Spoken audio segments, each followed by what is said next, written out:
الحمدللہ رب العالمین والصلاة والسلام علی سید الانبیاء والمرسلین اما بعد فاعوذ باللہ من الشیطان الرجیم بسم اللہ الرحمن الرحیم۔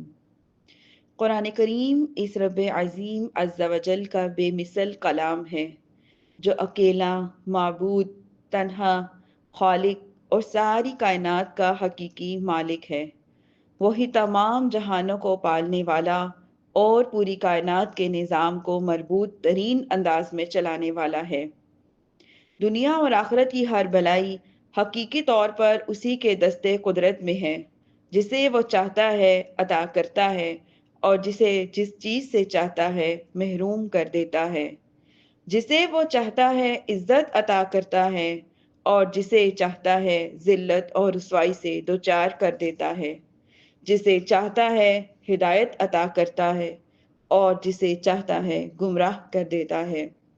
اس نے اپنا یہ کلام رسولوں کے سردار، دو عالم کے تاجدار، حبیب بے مثال صلی اللہ علیہ وسلم پر نازل فرمایا تاکہ اس کے ذریعے سے آپ صلی اللہ علیہ وسلم لوگوں کو اللہ تعالیٰ پر ایمان لانے اور دین حق کی پیروی کرنے کی طرف بلائیں اور شرک اور کفر اور نافرمانی کے انجام سے ڈرائیں۔ لوگوں کو کفر اور شرک اور گناہوں کے تاریک راستوں سے نکال کر ایمان اور اسلام کے روشن اور مستقیم راستے کی طرف ہدایت دیں اور ان کے لیے دنیا اور آخرت میں فلاح و کامرانی کی راہیں آسان فرما دیں۔ قرآن کریم نازل ہونے کی ابتدا رمضان کے بابرکت مہینے میں ہوئی اور نبی کریم صلی اللہ علیہ وسلم کی بارگاہ میں اسے لانے کا شرف روح الامین حضرت جبرائیل علیہ السلام کو حاصل ہوا اور شب معراج کچھ آیات بلا واسطہ بھی عطا ہوئیں۔ قرآن مجید کو دنیا میں فصیح ترین زبان یعنی عربی زبان میں نازل کیا گیا تاکہ لوگ اسے سمجھ سکیں اور عرب میں رہنے والوں اور کفار قریش میں کوئی باقی عذر نہ رہے اور یہ نہ کہہ سکیں کہ ہم اس کلام کو سن کر کیا کریں گے جسے ہم سمجھ نہیں سکتے۔ قرآن مجید کو تورات اور انجیل کی طرف ایک ہی مرتبہ نازل نہیں کیا گیا بلکہ حالات اور واقعات کے حساب سے تھوڑا تھوڑا کر کے تقریباً 23 سال کے عرصے میں اسے نازل کیا گیا تاکہ اس کے احکام پر عمل کرنا مسلمانوں پر بھاری نہ پڑے اور نبی کریم صلی اللہ علیہ وسلم کے قلب اطہر میں مضبوطی سے قلب اطہر کو مضبوطی حاصل ہو۔ یہ اللہ تعالیٰ کا اپنے حبیب صلی اللہ علیہ وسلم کی امت پر بہت بڑا احسان ہے۔ قرآن کریم کے کثیر اسما ہیں جو کہ اس کتاب کی عظمت اور شرف کی دلیل ہیں۔ ان میں سے کچھ اسما جو مشہور ہیں آپ کے سامنے پیش کرتی ہوں۔ قرآن مجید کو قرآن، برہان، فرقان، کتاب، مصحف اور نور بھی کہا جاتا ہے۔ قرآن کریم کے بارے میں اللہ رب العزت قرآن میں ارشاد فرماتے ہیں، یا ایھا الناس قد جاءکم برہان من ربکم وانزلنا الیکم نورا مبینا۔ اے لوگو، تمہارے پاس تمہارے رب کی طرف سے واضح دلیل آ گئی اور ہم نے تمہاری طرف روشن نور نازل کیا۔ اس کے علاوہ قرآن مجید میں اللہ رب العزت اپنے کلام ہی کی طرف اشارہ فرماتے ہوئے فرماتے ہیں، وَمَا كَانَ هَذَا الْقُرْآنُ أَن يُفْتَرَىٰ مِن دُونِ اللَّهِ وَلَكِن تَصْدِيقَ الَّذِي بَيْنَ يَدَيْهِ وَتَفْصِيلَ الْقُرْآنِ لَا رَيْبَ فِيهِ مِن رَّبِّ الْعَالَمِينَ۔ اور اس قرآن کی یہ شان نہیں کہ اللہ کے نازل کیے بغیر کوئی اسے اپنی طرف سے بنا لے، ہاں یہ اس سے پہلے اپنے سے پہلی کتابوں کی تصدیق کرتا ہے اور لوح محفوظ کی تفصیل ہے، اس میں کوئی شک نہیں ہے کہ یہ رب العالمین کی طرف سے ہے۔ اسی طرح اللہ رب العزت قرآن مجید میں ارشاد فرماتے ہیں، ما فرطنا فی الکتاب من شیء، یعنی ہم نے اس کتاب میں کسی شے کی کوئی کمی نہیں چھوڑی۔ ایسے ہی احادیث میں بھی بہت سی روایات ہمارے سامنے آتی ہیں جس میں ارشاد فرمایا حضرت عبداللہ بن مسعود رضی اللہ عنہ فرماتے ہیں، قرآن مجید ہر نافع علم پر مشتمل ہے، یعنی اس میں گزشتہ واقعات کی خبریں اور آئندہ آنے والے واقعات کا علم موجود ہے۔ ہر حلال اور حرام کا حکم اس میں مذکور ہے اور اس میں ان تمام چیزوں کا علم ہے جس کی لوگوں کو اپنے دنیاوی، دینی، معاشی اور اخروی معاملات میں ضرورت ہے۔ یہ قرآن اس راستے کی طرف رہنمائی ہے جو سب سے زیادہ سیدھا راستہ ہے۔ اللہ رب العزت ارشاد فرماتے ہیں ان ھذا القرآن یہدی للتی ہی اقوم، بے شک یہ قرآن وہ سیدھا راستہ دکھاتا ہے جو سب سے سیدھی راہ ہے۔ الغرض یہ بڑی برکت والی کتاب ہے، اس لیے سب مسلمانوں کو چاہیے کہ اس کی پیروی کریں اور پرہیزگار بن جائیں تاکہ اللہ تعالیٰ ان پر رحم کرے۔ چنانچہ اللہ تعالیٰ ارشاد فرماتے ہیں وَهَذَا كِتَابٌ أَنزَلْنَاهُ مُبَارَكٌ فَاتَّبِعُوهُ وَاتَّقُوا لَعَلَّكُمْ تُرْحَمُونَ، یہ وہ کتاب ہے جسے ہم نے نازل کیا، بڑی برکت والا ہے، تو تم اس کی پیروی کرو اور پرہیزگار بنو تاکہ تم پر رحم کیا جائے۔ حضرت علی مرتضی رضی اللہ عنہ سے روایت ہے کہ تاجدار رسالت صلی اللہ علیہ وسلم نے ارشاد فرمایا ان قریب ایک فتنہ برپا ہوگا۔ میں نے عرض کیا یا رسول اللہ صلی اللہ علیہ وسلم اس سے بچنے کا کیا طریقہ ہوگا؟ آپ صلی اللہ علیہ وسلم نے ارشاد فرمایا اللہ تعالیٰ کی کتاب جس میں تمہارے اگلوں اور پچھلوں کی خبر ہے اور تمہارے آپس کے فیصلے ہیں، قرآن فیصلہ کن ہے، یہ کوئی مذاق نہیں ہے۔ جو ظالم اسے چھوڑ دے گا اللہ تعالیٰ اسے تباہ کر دے گا اور جو اس کے غیر سے ہدایت ڈھونڈے گا اللہ تعالیٰ اسے گمراہ کر دے گا۔ وہ اللہ تعالیٰ کی مضبوط کتاب ہے، یہ اللہ تعالیٰ کی مضبوط رسی ہے اور وہ حکمت والا ذکر ہے، وہ بہترین سیدھا راستہ ہے۔ قرآن وہ ہے جس کی برکت سے خواہشات بگڑتی نہیں اور جس کے ساتھ دوسری زبانیں مل کر اسے مشتبہ اور مشکوک نہیں بنا سکتی، جس سے علماء سیر نہیں ہوتے، وہ زیادہ دہرانے سے پرانا نہیں پڑتا، جس کے عجائبات ختم نہیں ہوتے۔ قرآن ہی وہ کتاب ہے جسے اسے جنات نے سنا تو وہ یہ کہے بغیر نہ رہ سکے کہ ہم نے عجیب قرآن سنا ہے۔ جو اچھائی کی رہبری کرتا ہے تو ہم اس پر ایمان لے آئیں۔ جو قرآن کا قائل ہو وہ سچا ہے، جس نے اس پر عمل کیا وہ ثواب پائے گا اور جو اس کے مطابق فیصلہ کرے گا وہ مصنف ہوگا اور جو اس کی طرف بلائے گا وہ سیدھی راہ کی طرف بلائے گا۔ تو میری دینی اور پیاری بہنوں، آج ہم قرآن مجید کا آغاز کرنے لگے ہیں۔ اس رمضان مبارک کے بابرکت مہینے میں آج پہلا روزہ ہے اور ہم اپنے پہلے پارے کا آغاز کریں گے۔ اللہ رب العزت سے دعا کرتے ہیں کہ ہم جب اس قرآن پاک کو پڑھیں، اس کو سیکھیں اور اس کو سنیں تو اللہ تعالیٰ حق اور سچ ہمارے کانوں میں ڈالے، حق اور سچ کی بات میرے منہ سے نکالے اور حق اور سچ کی تبلیغ کرنے والے بنے۔ اللہ رب العزت کہنے اور سننے سے زیادہ عمل کی توفیق عطا فرمائے۔ بسم اللہ الرحمن الرحیم۔ سب سے پہلی ہماری سورت الفاتحہ۔ سورت الفاتحہ اس میں 1 رکوع اور 7 آیات ہیں۔ سورت الفاتحہ قرآن پاک کی تلاوت شروع کی جاتی ہے اور اسی سورت سے قرآن پاک لکھنے کی ابتدا کی جاتی ہے۔ اسے فاتحۃ الکتاب یعنی کہ کتاب کی ابتدا کرنے والی بھی کہتے ہیں۔ اس کی ابتدا الحمدللہ سے ہوئی اور اسے سورت الحمد بھی کہتے ہیں، یعنی وہ سورت جس میں اللہ تعالیٰ کی حمد بیان کی گئی ہو۔ سورت الفاتحہ قرآن پاک کی اصل ہے، اس بنا پر اسے ام القرآن اور ام الکتاب بھی کہتے ہیں۔ دین کے بنیادی امور کا جامع ہونے کی وجہ سے سورت الفاتحہ کو سورت الکنز، سورت الوافیہ اور سورت الکافیہ بھی کہتے ہیں۔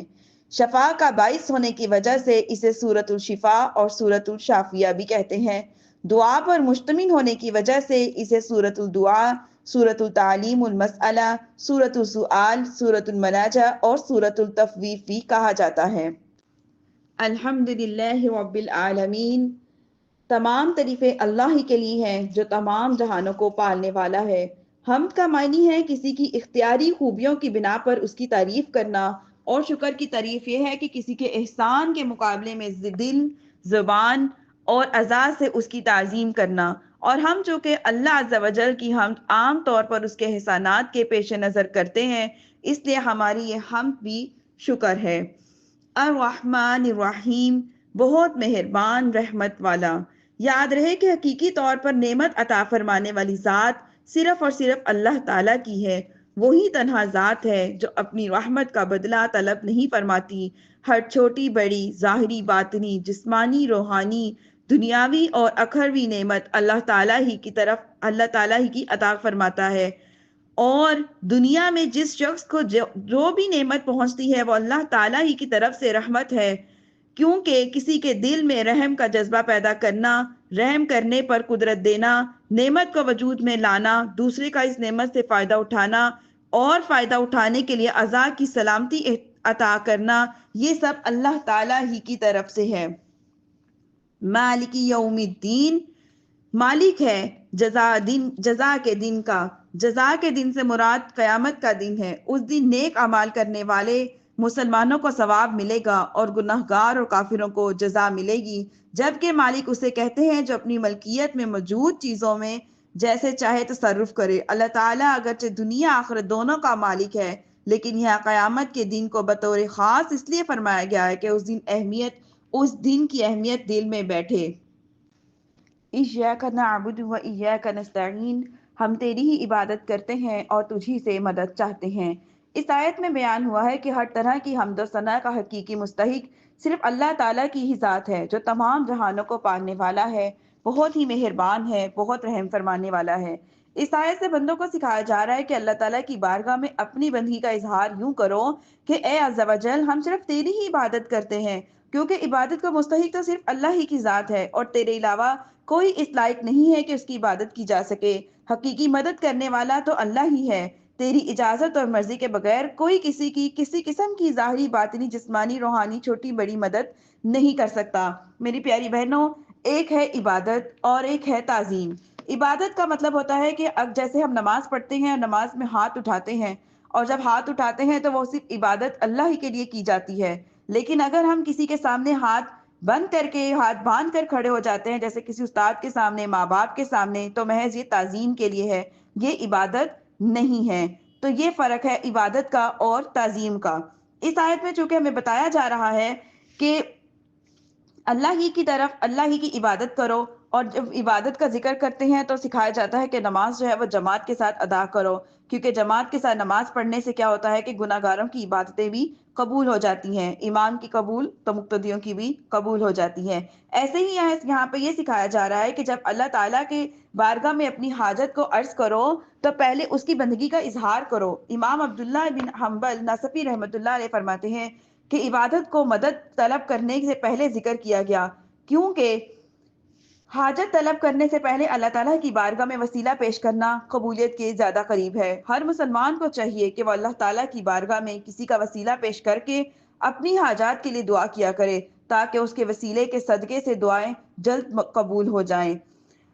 اللہ تعالیٰ کی بارگاہ میں وسیلہ پیش کرنا قرآن اور حدیث سے بھی ثابت ہے۔ چنانچہ وسیلے کے بارے میں اللہ رب العزت قرآن مجید میں ارشاد فرماتے ہیں، یا ایھا الذین آمنوا اتقوا اللہ وابتغوا الیہ الوسیلہ، اے ایمان والو، اللہ سے ڈرو اور اس کی طرف وسیلہ ڈھونڈو۔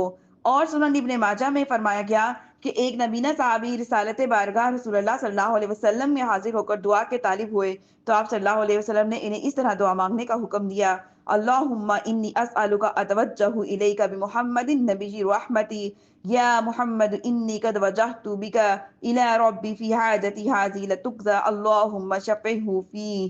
اے اللہ عز و جل، میں تجھ سے سوال کرتا ہوں اور تیری طرف نبی رحمت حضرت محمد مصطفیٰ صلی اللہ علیہ وسلم کے ساتھ متوجہ ہوتا ہوں۔ اے محمد مصطفیٰ صلی اللہ علیہ وسلم، میں نے آپ صلی اللہ علیہ وسلم کے وسیلے سے اپنے رب عز و جل کی طرف اپنی اس حاجت میں توجہ کی تاکہ میری حاجت پوری کر دی جائے۔ اے اللہ عز و جل، پس تو میرے لیے حضور صلی اللہ علیہ وسلم کی شفاعت قبول فرما۔ اہدنا الصراط المستقیم، ہمیں سیدھے راستے پر چلا۔ مستقیم سے مراد عقائد کا راستہ ہے جس پر تمام انبیاء علیہ الصلوۃ والسلام چلے، اور اس سے مراد اسلام کا سیدھا راستہ ہے جس پر صحابہ کرام رضی اللہ عنہ، بزرگان دین، اولیاء اعظام، اولیاء کرام رحمۃ اللہ علیہم جیسے کہ اگلی آیات سے معلوم ہو رہا ہے، اور یہی راستہ اہل سنت کا راستہ ہے۔ آج تک اولیاء کرام رحمۃ اللہ علیہ صرف اسی مسلک اہل سنت میں گزرے، اور اللہ تعالیٰ نے انہی کے راستے پر چلنے اور انہی کے ساتھ ہونے کا حکم فرمایا ہے۔ یا ایھا الذین آمنوا اتقوا اللہ وکونوا مع الصادقین، اے ایمان والو اللہ سے ڈرو اور سچوں کے ساتھ ہو جاؤ۔ حضرت انس رضی اللہ عنہ سے روایت ہے کہ سید المرسلین صلی اللہ علیہ وسلم نے ارشاد فرمایا، بے شک میری امت کبھی گمراہی میں جمع نہیں ہوگی، اور جب تم لوگوں میں اختلاف دیکھو تو تم پر لازم ہے کہ سواد اعظم یعنی مسلمانوں کے بڑے گروہ کے ساتھ ہو جاؤ۔ صراط الذین انعمت علیہم غیر المغضوب علیہم ولا الضالین، آمین۔ ان لوگوں کا راستہ جن پر تو نے احسان کیا، نہ کہ ان کا راستہ جن پر تیرا غضب ہوا اور نہ ہی بہکے ہووں کا۔ اس سے دو باتیں معلوم ہوتی ہیں، ایک یہ کہ جن امور پر بزرگان دین کا عمل رہا وہ صراط مستقیم ہے۔ امام فخر الدین رازی رضی اللہ عنہ رحمۃ اللہ علیہ فرماتے ہیں، بعض مفسرین نے فرمایا ہے اہدنا الصراط المستقیم کے بعد صراط الذین انعمت کا ذکر کرنا اس بات کی دلیل ہے کہ مرید ہدایت اور مکاشفہ کے مقامات تک اسی صورت پہنچ سکتا ہے جب وہ کسی ایسے کامل پیر کی پیروی کرے جو درست راستے کی طرف اس کی رہنمائی کرے، غلطیوں اور گمراہیوں کی جگہوں سے اسے بچائے، کیونکہ اکثر لوگوں پر نقص غالب آ جاتا ہے کہ اس کی عقلیں حق کو سمجھنے، صحیح اور غلط میں امتیاز کرنے سے قاصر رہتی ہیں۔ تو ایک ایسے کامل شخص کا ہونا ضروری ہے جس کی ناقص شخص پیروی کرے، تاکہ اس کامل شخص کی عقل کے نور سے اس کامل ناقص شخص کی عقل جو ہے وہ بھی مضبوط ہو جائے، اور اس صورت میں وہ سعادتوں کے درجات اور کمالات کے بلندیوں تک پہنچ جائے۔ دوسری صورت ہے ہماری سورۃ البقرہ۔ حضرت عبداللہ بن عباس رضی اللہ عنہما کے فرمان کے مطابق مدینہ منورہ میں سب سے پہلے یہی سورۃ البقرہ نازل ہوئی۔ اس میں 40 رکوع ہیں اور 286 آیات ہیں۔ عربی میں گائے کو بقرہ کہتے ہیں۔ اس سورت کے 8ویں اور 9ویں رکوع میں آیت نمبر جو 67 سے 73 میں بنی اسرائیل کی ایک گائے کا واقعہ بیان کیا گیا ہے۔ اس کے مناسبت سے اسے سورۃ بقرہ کہتے ہیں۔ حضرت ابو ہریرہ رضی اللہ عنہ سے روایت ہے کہ حضور اکرم صلی اللہ علیہ وسلم نے ارشاد فرمایا، ہر چیز کی ایک بلندی ہے اور قرآن کی بلندی سورۃ بقرہ ہے، اس لیے اس میں ایک آیت ہے جو قرآن کی تمام آیتوں کی سردار ہے، اور وہ آیت الکرسی ہے۔ یہ قرآن پاک کی سب سے بڑی سورت ہے۔ اس سورت کا مرکزی مضمون یہ ہے کہ اس میں بنی اسرائیل پر کیے گئے انعامات، ان انعامات کے مقابلے میں بنی اسرائیل کی ناشکری، بنی اسرائیل کے جرائم جیسے بچھڑے کی پوجا کرنا، سرکشی اور عناد کی وجہ سے حضرت موسیٰ علیہ السلام سے طرح طرح کے مطالبات کرنا، اللہ تعالیٰ کی آیتوں کے ساتھ کفر کرنا، انبیاء کرام علیہ السلام کو ناحق شہید کرنا، عہد توڑنا وغیرہ، گائے ذبح کرنے کا واقعہ، نبی کریم صلی اللہ علیہ وسلم کے زمانے میں موجود یہودیوں کے باطل عقائد، نظریات اور ان کی حباستوں کو بیان کیا گیا ہے، اور مسلمانوں کو یہودیوں کی دھوکہ دہی سے آگاہ کیا گیا ہے۔ اس کے علاوہ سورۃ بقرہ میں اور بھی مضامین ہیں، جیسے کہ قرآن مجید کی صداقت، حقانیت اور اس کتاب کے ہر طرح کے شک و شبہ کے پاک ہونے کا بیان ہے۔ قرآن کریم میں شک کرنے والے کفار اور قرآن مجید کی صورت جیسی کوئی اور صورت بنا کے لے کے آنے کا مطالبہ کیا گیا، اور ان کے اس چیز سے عاجز ہونے کو بھی بیان کیا گیا ہے۔ حضرت ابراہیم علیہ السلام کے 4 پرندوں کے ذریعے مردوں کو زندہ کرنے اور اللہ تعالیٰ کی قدرت کا نظارہ کروانے کا واقعہ بھی بیان کیا گیا ہے۔ اس صورت کے آخر میں اللہ تعالیٰ کی بارگاہ میں رجوع کرنے، گناہوں سے توبہ کرنے، کفار کے خلاف مدد طلب کرنے کی طرف سے مسلمانوں کو توجہ دلائی گئی ہے، اور مسلمانوں کو قیامت کے دن سے ڈرایا گیا ہے۔ اعوذ باللہ من الشیطان الرجیم، بسم اللہ الرحمن الرحیم، الف لام میم، ذالک الکتاب لا ریب فیہ۔ الف لام میم یہ حروف متقطعات ہے۔ یہ قرآن مجید میں 29 سورتوں کے شروع میں اس طرح کے حروف ہیں۔ اس کے بارے میں سب سے قوی قول یہ ہے کہ یہ حروف اللہ تعالیٰ کے راز ہے، متشابہات میں سے ہے، ان کی مراد اللہ تعالیٰ جانتا ہے، اور ہم اس کے حق ہونے پر ایمان لاتے ہیں۔ وہ بلند رتبہ کتاب جس میں کوئی شک کی گنجائش نہیں، اس میں ڈرنے والوں کے لیے ہدایت ہے۔ لا ریب، یہ ایسی یعنی کہ کوئی شک نہیں، یہ ایسی بلند شان اور عظمت و شرف والی کتاب ہے جس میں کسی طرح کے شک اور شبہ کی کوئی گنجائش نہیں ہے، کیونکہ شک اس چیز میں ہوتا ہے جس کی حقانیت پر کوئی دلیل نہ ہو، جبکہ قرآن پاک اپنی حقانیت کی ایسی واضح اور مضبوط دلیلیں رکھتا ہے کہ ہر صاحب انصاف انصاف اور عقل مند انسان کو اس بات پر یقین کرنے پر مجبور کر دیتی ہے کہ یہ کتاب حق ہے اور اللہ تعالیٰ کی طرف سے نازل کی گئی ہے۔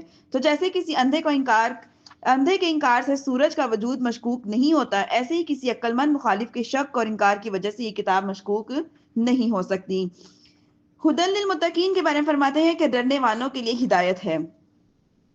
یہ کتاب ان تمام لوگوں کو حق کی طرف ہدایت دیتی ہے جو اللہ تعالیٰ سے ڈرتے ہیں، اور جو لوگ نہیں ڈرتے انہیں قرآن مجید ہدایت نہیں دیتا۔ یاد رہے کہ قرآن پاک کی ہدایت رہنمائی اگرچہ مومن اور کافر ہر شخص کے لیے عام ہے، جیسے کہ سورۃ بقرہ کی آیت نمبر 185 میں ہم پڑھیں گے، لیکن جو قرآن پاک کی جو خاص ہدایت ہے وہ ان لوگوں کے لیے جو کہ تقوی اختیار کرتے ہیں۔ تقوی کا معنی ہے کہ نفس کو خوف کی چیز سے بچانا، اور شریعت کی اصطلاح میں تقوی کا معنی ہے کہ نفس کو ہر اس کام سے بچانا جسے کرنے یا نہ کرنے سے کوئی شخص عذاب کا مستحق ہو، جیسے کفر اور شرک، کبیرہ گناہوں، بے حیائی کے کاموں سے اپنے آپ کو بچانا، حرام چیزوں کو چھوڑ دینا، فرائض کو ادا کرنا وغیرہ۔ اور بزرگان دین کو یوں بھی فرمایا گیا ہے کہ تقوی یہ ہے کہ تیرا خدا تجھے وہاں نہ پائے جہاں اس نے تمہیں جانے سے منع کیا ہے۔ الذین یؤمنون بالغیب ویقیمون الصلاۃ ومما رزقناہم ینفقون، وہ لوگ جو بغیر دیکھے ایمان لاتے ہیں اور نماز قائم کرتے ہیں اور ہمارے دیے ہوئے رزق میں سے کچھ ہماری راہ میں خرچ کرتے ہیں۔ غیب کی یہاں پہ دو قسمیں بتائی گئی ہیں، ایک یہ کہ جس کے حاصل ہونے پر کوئی دلیل نہ ہو، یہ علم غیب ذاتی ہے اور اللہ تعالیٰ کے ساتھ خاص ہے، اور جن آیات میں غیر اللہ سے علم غیب کی نفی کی گئی ہے وہاں یہی علم غیب مراد ہے جس کے حاصل ہونے پر دلیل موجود ہو، جیسے اللہ تعالیٰ کی ذات، صفات، گزشتہ انبیاء کرام علیہ الصلوۃ والسلام اور قوموں کے احوال، نیز قیامت میں ہونے والے واقعات وغیرہ کا علم، یہ سب اللہ تعالیٰ کے بتانے سے معلوم ہوا۔ اور یہاں بھی غیر اللہ کے لیے غیب کی معلومات کا ثبوت ہے، وہاں اللہ تعالیٰ کے بتانے سے ہی ہوتا ہے۔ اللہ تعالیٰ اپنے مقرب بندوں جیسے انبیاء علیہ الصلوۃ والسلام، اولیاء اعظام رحمۃ اللہ علیہ پر غیب کے جو دروازے ہیں وہ کھول دیتا ہے، جیسے کہ خود قرآن اور حدیث میں یہ باتیں اللہ تعالیٰ نے ارشاد فرمائی ہیں۔ آگے ارشاد فرماتے ہیں یقیمون الصلاۃ، یعنی نماز کو قائم کرنا۔ نماز کو قائم کرنے کا کہا گیا ہے۔ قائم کرنے کا مراد یہ ہے کہ نماز کے ظاہری باطنی حقوق ادا کیے جائیں، نماز صحیح طریقے سے پڑھی جائے۔ نماز کے ظاہری حقوق یہ ہیں کہ ہمیشہ ٹھیک وقت کی پابندی کے ساتھ پڑھی جائے اور نماز کے فرائض، سنن، مستحبات کا خیال رکھا جائے، تمام مفسدات، مکروہات سے بچا جائے۔ جبکہ باطنی حقوق یہ ہے کہ آدمی دل کو غیر اللہ کے خیال سے فارغ کر کے ظاہر اور باطن کے ساتھ بارگاہ الہی میں متوجہ ہو اور بارگاہ الہی میں عرض و نیاز سے اور مناجات میں مصروف ہو جائے۔ تو اللہ تعالیٰ نے یہاں پہ نماز کو قائم کرنے کا حکم دیا ہے۔ قائم کرنے کا مطلب یہ ہے کہ ہر نماز کو وقت کی پابندی کے ساتھ پڑھا جائے اور بالکل ٹھیک پڑھا جائے۔ والذین یؤمنون بما انزل الیک وما انزل من قبلک وبالآخرۃ هم یوقنون، اور وہ ایمان لاتے ہیں اس پر جو تمہاری طرف نازل کیا گیا اور جو تم سے پہلے نازل کیا گیا، اور وہ آخرت پر یقین رکھتے ہیں۔ جس طرح قرآن پاک پر ایمان لانا ہر مکلف پر فرض ہے، اسی طرح پہلی کتابوں پر ایمان لانا بھی ضروری ہے، اور گزشتہ انبیاء کرام پر نازل ہوئی، البتہ جو ان کے احکام ہماری شریعت میں منسوخ ہو گئے ہیں اس پر عمل کرنا ہمارے لیے درست نہیں ہے، مگر پھر بھی ایمان ضروری ہے۔ مثلا پچھلی کئی شریعتوں پر بیت المقدس قبلہ تھا، لہٰذا اس پر ایمان لانا اور ہمارے لیے ضروری ہے، مگر عمل یعنی نماز میں بیت المقدس کی طرف منہ کرنا یہ جائز نہیں ہے، یہ حکم جو ہے یہ منسوخ ہو چکا ہے۔ اولئک علی ھدی من ربہم واولئک هم المفلحون، یہی لوگ اپنے رب کی طرف سے ہدایت پر ہیں اور یہی لوگ کامیابی کی طرف ہیں۔ یعنی جن لوگوں میں بیان کی گئی صفات پائی گئی وہ اپنے رب عز و جل کی طرف سے عطا کی گئی ہدایت پر ہیں، اور یہی لوگ جہنم سے نجات پا کر جنت میں داخل ہو کر کامل کامیابی حاصل کرنے والے ہیں۔ فلاح سے یہاں میں مراد کامل فلاح ہے، یعنی کامل کامیابی ہے، اور یہ متقین کو ہی حاصل ہے۔ ہاں، اصل فلاح ہر مسلمان کو حاصل ہے اگرچہ وہ کتنا ہی گناہ گار کیوں نہ ہو، کیونکہ ایمان بذات خود بہت بڑی کامیابی ہے جس کی برکت سے بہرحال جنت کا داخلہ ضرور حاصل ہو جائے گا اگرچہ وہ اپنے عذاب نار کے بعد ہو۔ ان الذین کفروا سواء علیہم اانذرتم ام لم تنذرہم لا یؤمنون، بے شک وہ لوگ جن کی قسمت میں کفر ہے ان کے لیے برابر ہے کہ آپ انہیں ڈرائیں یا نہ ڈرائیں، وہ ہرگز ایمان نہیں لائیں گے۔ جو کہ ٹھنڈک کی پہچان گرمی سے، دن کی پہچان رات سے، اچھائی کی پہچان برائی سے ہوتی ہے۔ اس لیے اہل ایمان کے بعد کافر اور منافقوں کا افعال اور ان کے انجام کا ذکر کیا گیا تاکہ ان کی پہچان بھی واضح ہو جائے اور آدمی کے سامنے تمام راہیں نمایاں کر دی جائیں۔ اس آیت کا خلاصہ یہ ہے کہ اے پیارے حبیب مکرم صلی اللہ علیہ وسلم، وہ لوگ جن کی قسمت میں کفر ہے جیسے ابو جہل، ابو لہب وغیرہ اور کفار، ان کے لیے برابر ہے کہ آپ انہیں اللہ تعالیٰ کے احکامات کی مخالفت کے عذاب سے ڈرائیں یا نہ ڈرائیں، وہ کسی بھی صورت پر ایمان نہیں لائیں گے، کیونکہ ان کے دل کے بارے میں اللہ تعالیٰ کو پہلے سے ہی معلوم ہے کہ یہ لوگ ایمان نہیں لائیں گے۔ ختم اللہ علی قلوبہم وعلی سمعہم وعلی ابصارہم غشاوۃ ولہم عذاب عظیم۔ اللہ نے ان کے دلوں پر، ان کے کانوں پر مہر لگا دی اور ان کی آنکھوں پر پردہ پڑا ہوا ہے اور ان کے لیے بہت بڑا عذاب ہے۔ ان کافروں کا ایمان سے محروم رہنے کا سبب یہ ہے کہ اللہ تعالیٰ نے ان کے دلوں کانوں میں مہر لگا دی، جس کی وجہ سے یہ حق سمجھنے اور نہ حق سننے سے اور نہ ہی حق سے نفع اٹھا سکتے ہیں۔ ان کی آنکھوں پر پردہ ہے، جس کی وجہ سے اللہ تعالیٰ کی آیات، اس کی وحدانیت، دلائل کو وہ نہیں دیکھ سکتے اور ان کے لیے آخرت میں بہت بڑا عذاب ہے۔ یہی وہ بات ہے کہ جو کافر ایمان سے محروم رہے، ان پر ہدایت کی راہیں شروع سے ہی بند نہ تھی، ورنہ تو وہ اس بات کا بہانہ بھی لگا سکتے تھے، بلکہ اصل یہ ہے کہ ان کے کفر، عناد اور سرکشی، بے دینی، حق کی مخالفت اور انبیاء کرام علیہ الصلوۃ والسلام کے دعوت کے انجام کے طور پر ان کے دلوں کانوں پر مہر لگ گئی تھی اور آنکھوں پر پردے ڈال دیے گئے تھے۔ یہ ایسے ہی ہے جیسے کوئی شخص طبیب کی مخالفت کرے اور زہر قاتل کھا لے اور اس کے لیے دوا فائدہ مند نہیں رہے گی۔ اگر طبیب کہہ دے کہ اب یہ تندرست نہیں ہو سکتا، تو حقیقت میں اس حال تک پہنچانے میں اس آدمی نے اپنی کرتوتوں کا ہاتھ ہوگا، نہ کہ طبیب کا، یعنی کہ ڈاکٹر کا، کہ ڈاکٹر کے کہنے کی وجہ سے یہ آدمی ٹھیک نہیں ہوا، بلکہ اس نے اپنی ہی حرکتوں کی وجہ سے وہ آدمی شفا یاب نہیں ہو سکا، لہٰذا وہ خود ہی ملامت کا مستحق ہے، طبیب پر اعتراض نہیں کر سکتا۔ وَمِنَ النَّاسِ مَن يَقُولُ آمَنَّا بِاللَّهِ وَبِالْيَوْمِ الْآخِرِ وَمَا هُم بِمُؤْمِنِينَ، اور کچھ لوگ کہتے ہیں کہ ہم اللہ پر اور آخرت کے دن پر ایمان لے آئے، حالانکہ وہ ایمان والے نہیں ہیں۔ اس سے پہلی آیات میں مخلص ایمان والوں کا ذکر کیا گیا، جن کا ظاہر باطن درست اور سلامت تھا۔ پھر ان کافروں کا ذکر کیا گیا جو سرکشی اور عناد پر قائم تھے۔ اب یہاں سے آیت نمبر 20 تک منافقوں کا حال بیان کیا جا رہا ہے، جو کہ اندرون خانہ کافر تھے، اپنے آپ کو مسلمان ظاہر کرتے تھے۔ اس آیت کا خلاصہ یہ ہے کہ جو لوگ اپنی زبانوں سے یہ کہتے تھے کہ ہم اللہ تعالیٰ پر اور آخرت پر ایمان لے آئے، حالانکہ وہ ایمان نہیں لائے تھے، کیونکہ ان کا ظاہر ان کے باطن کے خلاف تھا، بلکہ حقیقت یہ ہے کہ وہ منافق تھے۔ اس سے چند باتیں معلوم ہوتی ہیں، جب تک دل میں تصدیق نہ ہو اس وقت تک باطنی جو ہمارے ظاہری اعمال ہیں وہ مومن کے لیے کافی نہیں ہوتے۔ جو لوگ ایمان کا دعویٰ کرتے ہیں وہ کفر کا اعتقاد رکھتے ہیں، سب منافقین ہیں۔ یہ اسلام اور مسلمانوں کے لیے کھلے کافروں سے زیادہ نقصان دہ ہے۔ یخادعون اللہ والذین آمنوا وما یخدعون الا انفسهم وما یشعرون، یہ لوگ اللہ کو اور ایمان والوں کو فریب دینا چاہتے ہیں، حالانکہ یہ صرف اپنے آپ کو فریب دے رہے ہوتے ہیں۔ اس آیت سے معلوم ہوتا ہے کہ ظاہری اور باطن کا تضاد بہت بڑا عیب ہے۔ یہ منافقت ایمان کے اندر ہو تو سب سے بدتر ہے، اور اگر عمل میں ہو تو ایمان سے منافقت تو کم تر ہے، یعنی لیکن فی نفسی ہی سخت خبیث ہے۔ جس آدمی کے قول اور فعل ظاہر باطن میں تضاد ہوگا، وہ لوگوں کی نظر میں تو سخت قابل نفرت ہوگا۔ ایمان میں منافقت مخصوص لوگوں میں پائی جاتی ہے، بلکہ عملی منافقت ہر سطح پر لوگوں میں ہی پائی جا سکتی ہے۔ فی قلوبہم مرض فزادہم اللہ مرضا ولہم عذاب علیم بما کانوا یکسبون، ان لوگوں کے دلوں میں بیماری ہے تو اللہ نے ان کی بیماری میں اور اضافہ کر دیا، اور ان کے لیے ان میں جھوٹ بولنے کی وجہ سے دردناک عذاب ہے۔ جس طرح جسمانی امراض ہوتے ہیں، اس طرح کچھ باطنی امراض بھی ہوتے ہیں۔ جسمانی امراض ظاہری تندرستی اور صحت کے لیے نقصان دہ ہوتے ہیں، باطنی امراض جو ہے وہ ایمان، روحانی زندگی کے لیے زہر قاتل ہے۔ اس باطنی امراض میں سب سے بدتر جو توقیدے کی خرابی کا مرض ہے، اس کے علاوہ تکبر، حسد، کینہ، ریاکاری وغیرہ بھی انتہائی برے مرض ہیں۔ یہ روحانی امراض ہیں، روحانی مرض ہیں۔ ہر مسلمان کو چاہیے کہ باطنی امراض کے متعلق معلومات حاصل کرنے کے لیے، اس سے نجات حاصل کرنے کی کوشش کرے۔ اس کے لیے بطور خاص امام غزالی کی مشہور کتابیں ہیں، ان کا مطالعہ ضرور کرے۔ آگے اللہ رب العزت ارشاد فرماتے ہیں وَإِذَا قِيلَ لَهُمْ لَا تُفْسِدُوا فِي الْأَرْضِ قَالُوا إِنَّمَا نَحْنُ مُصْلِحُونَ أَلَا إِنَّهُمْ هُمُ الْمُفْسِدُونَ وَلَكِنْ لَا يَشْعُرُونَ۔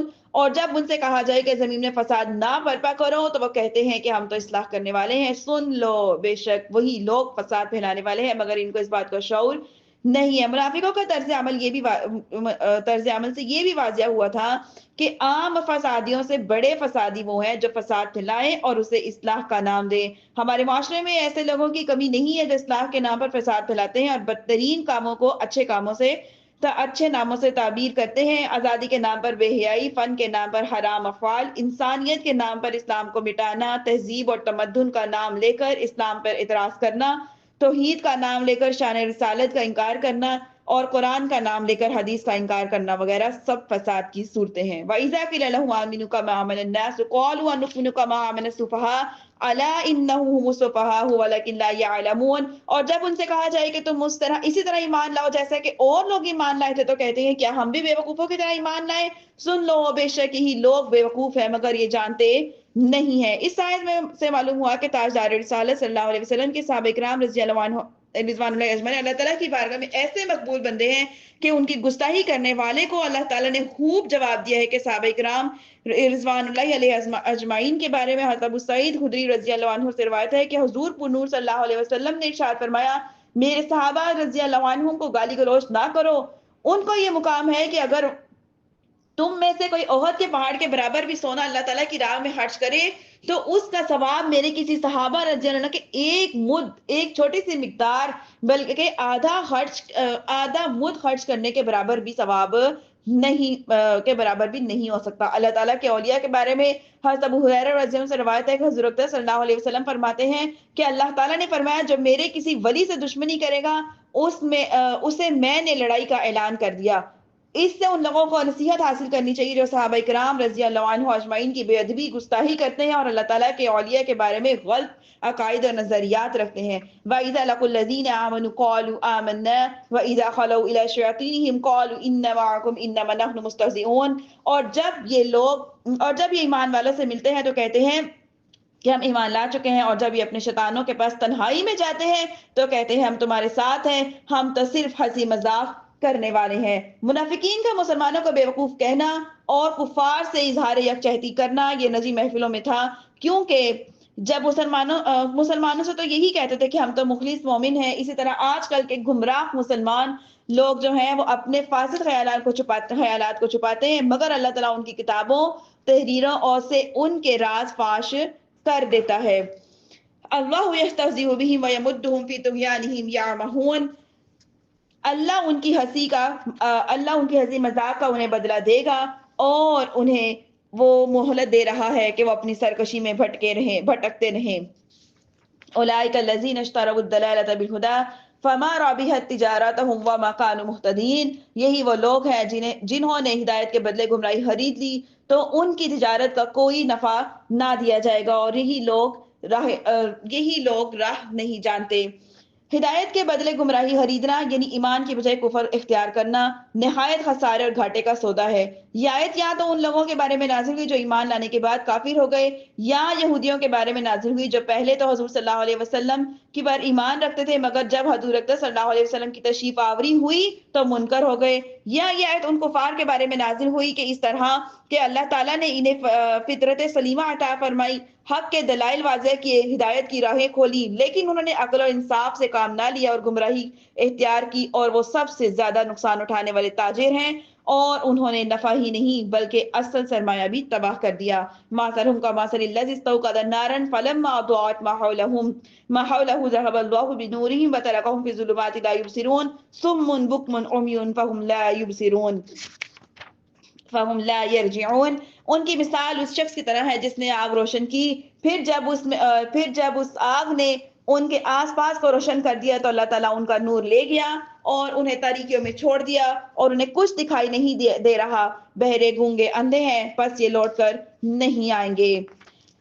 یہاں آسمان سے اترنے والی بارش کی طرح ہے جس میں تاریکیاں اور گرج اور چمک ہے، اور یہ زوردار کڑک کی وجہ سے موت کے ڈر سے اپنے کانوں میں انگلیاں ٹھونس رہے ہیں۔ خلنا کہ اللہ کافروں کو گھیرے ہوئے ہے، بجلی یوں معلوم ہوتی ہے کہ ان کی نگاہیں اچک کر لے گئی۔ حالت یہ ہے کہ جب کچھ روشنی ہوئی تو وہ اس میں چلنے لگے، اور جب ان پر اندھیرا چھا گیا تو کھڑے رہ گئے، اور اگر اللہ چاہتا تو ان کے کان آنکھیں سلب کر لیتا۔ بے شک اللہ ہر چیز پر قادر ہے۔ ہدایت کے بدلے گمراہی کو خرید لینے والی دوسری مثال یہ ہے کہ یہ منافقین کا حال بیان کیا جا رہا ہے، جو دل سے ایمان قبول کرنے اور نہ کرنے میں متردد رہتے تھے، کہ ان کے بارے میں فرمایا گیا ہے کہ جس طرح اندھیری رات اور بادل اور بارش کی طریقوں میں مسافر متخیر ہوتا ہے، جب بجلی چمکتی ہے تو کچھ چل لیتا ہے، اور جب اندھیرا ہوتا ہے تو کھڑا ہو جاتا ہے۔ اسی طرح اسلام کا غلبہ، معجزات کی روشنی، آرام کے وقت منافق اسلام کی طرف راغب ہوتے ہیں، اور جب کوئی مشقت پیش آتی ہے تو کفار کی طریقے کی طرف کھڑے ہو جاتے ہیں اور اسلام سے ہٹنے لگتے ہیں۔ یہی مقام اپنے اور بیگانے، مخلص اور منافق کی پہچان کا ہے۔ یا ایھا الذین اعبدوا ربکم الذی خلقکم والذین من قبلکم لعلکم ترحمون لعلکم تتقون، اے لوگو اپنے رب کی عبادت کرو جس نے تمہیں اور تم سے پہلے لوگوں کو پیدا کیا، یہ امید کرتے رہو اور عبادت کرو کہ تمہیں پرہیزگاری مل جائے۔ عبادت اس انتہائی تعظیم کا نام ہے جو بندہ اپنی عبدیت یعنی بندہ ہونے اور معبود کو الوہیت یعنی معبود ہونے کے اعتقاد اور اعتراف کے ساتھ بجا لائے۔ یعنی عبادت توحید اور اس کے علاوہ اپنی تمام قسموں کو شامل ہے۔ کافروں کو عبادت کا حکم اس معنی میں ہے کہ سب سے بنیادی عبادت یعنی ایمان لائیں اور اس کے بعد دیگر اعمال کریں۔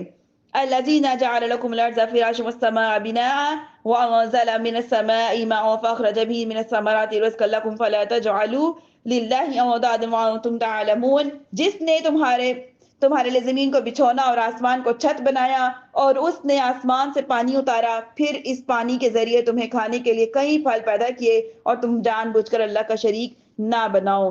اس آیت اور اوپر والی آیت میں اللہ تعالیٰ نے اپنی ان نعمتوں کو بیان کیا ہے۔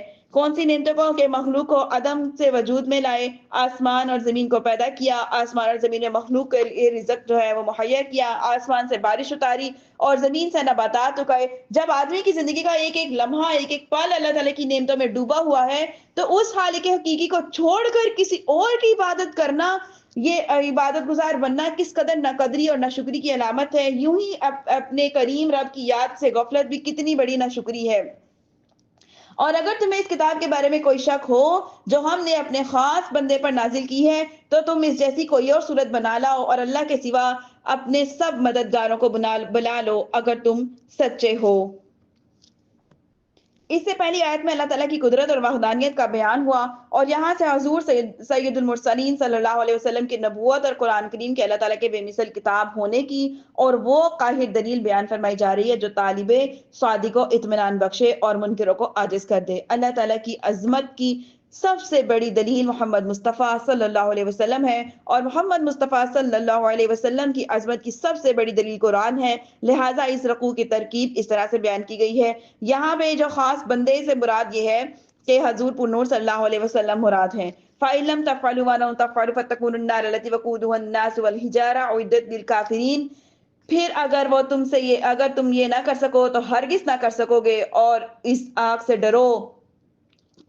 ڈرو جس کا ایندھن آدمی اور پتھر ہے، اور وہ کافروں کے لیے تیار کر دی گئی ہے۔ اس آیت میں آدمی سے کافر اور پتھر سے وہ بت مراد ہے جنہیں کفار پوجتے ہیں اور ان کی محبت میں قرآن پاک اور رسول کریم صلی اللہ علیہ وسلم کا انکار کرتے ہیں۔ پتھروں کا جہنم میں جانا ان پتھروں کی سزا نہیں ہے، بلکہ ان کے پجاریوں کی سزا کے لیے ہوگا، کہ یعنی پجاریوں کو ان کے پتھروں کے ساتھ سزا دی جائے گی۔ اس سے معلوم ہوتا ہے کہ دوزخ پیدا ہو چکی ہے، کیونکہ یہاں ماضی کا استعمال کیا گیا ہے۔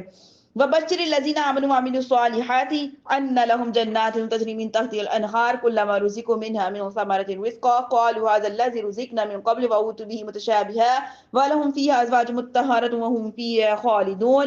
اور ان لوگوں کو خوشخبری دے دو جو ایمان لائے اور جنہوں نے اچھے عمل کیے، اور ان کے لیے ایسے باغات ہیں جن کے نیچے نہریں بہ رہی ہیں، اور جب انہیں ان باغوں میں کوئی پھل کھانے کو دے دیا جائے تو کہیں گے کہ یہ تو وہی رزق ہے جو ہمیں پہلے دیا گیا تھا، حال ہے کہ انہیں ملتا جلتا پھل پہلے دیا گیا تھا، اور ان جنتیوں کے لیے ان باغوں میں پاکیزہ بیویاں ہوں گی اور وہ باغوں میں ہمیشہ رہیں گے۔ جنتی بیویوں سے مراد جو ہے وہ حوریں ہیں، اور سب کی سب تمام ناپاکیوں گندگیوں اور سے جو ہے پاک ہوں گی، نہ جسم میں کوئی میل ہوگا، نہ کوئی گندگی ہوگی، اور ان کے ساتھ بد مزاجی اور بد خلقی سے بھی پاک رہیں گی۔ بے شک اللہ ان سے حیا نہیں فرماتا تاکہ مثال سمجھانے کے لیے کسی کیسی ہی چیز کا ذکر فرمائے، مچھر ہو یا اس سے بڑھ کر۔ بہرحال ایمان والوں کو تو جانتے ہیں کہ یہ ان کے رب کی طرف سے ہے، اور رہے کافر تو وہ کہتے ہیں کہ اس مثال سے اللہ کی کیا مراد ہے؟ اللہ بہت سے لوگوں کو ان کے ذریعے گمراہ کرتا ہے اور بہت سے لوگوں کو ہدایت فرماتا ہے، اور اس سے صرف نافرمانیوں کو ہی ہدایت دیتا ہے۔ ان الفاظ سے کافروں کو جواب دیا جا رہا ہے کہ مثالیں بیان کرنے میں اللہ تعالیٰ کا کیا مقصود ہے۔ نیز مومنوں کافروں کا مقولے ایک ہی دلیل ہے کہ قرآنی مثالوں کے ذریعے بہت سے لوگ گمراہ ہوتے ہیں جن کی عقلوں میں جہالت کا غلبہ ہوتا ہے، جن کی عادت صرف ضد، مقابلہ بازی، انکار اور مخالفت ہوتی ہے، اور کلام کے بالکل معقول، مناسبت اور موقع محل کے مطابق ہونے کے باوجود وہ اس کا انکار کرتے ہیں۔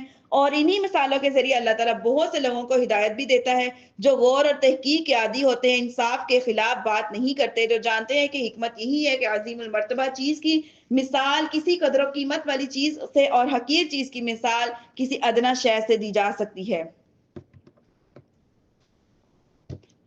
وہ لوگ جو اللہ کے وعدوں کو پختہ ہونے کے بعد توڑ ڈالتے ہیں اور اس چیز کو کاٹتے ہیں جس کے جوڑنے کا اللہ نے حکم دیا ہے، اور زمین میں فساد ڈالتے ہیں، اور یہی لوگ نقصان دہ ہیں۔ پہلا عہد جو اللہ تعالیٰ نے تمام اولاد آدم سے لیا اور اس کی ربوبیت کا اقرار کرے، اس کا بیان ہم آگے پڑھیں گے۔ اور دوسرا عہد انبیاء علیہ الصلوۃ والسلام کے ساتھ مخصوص ہے، یہ رسالت کی تبلیغ فرمائیں گے اور دین کا کام کریں گے، دین کو قائم کریں گے۔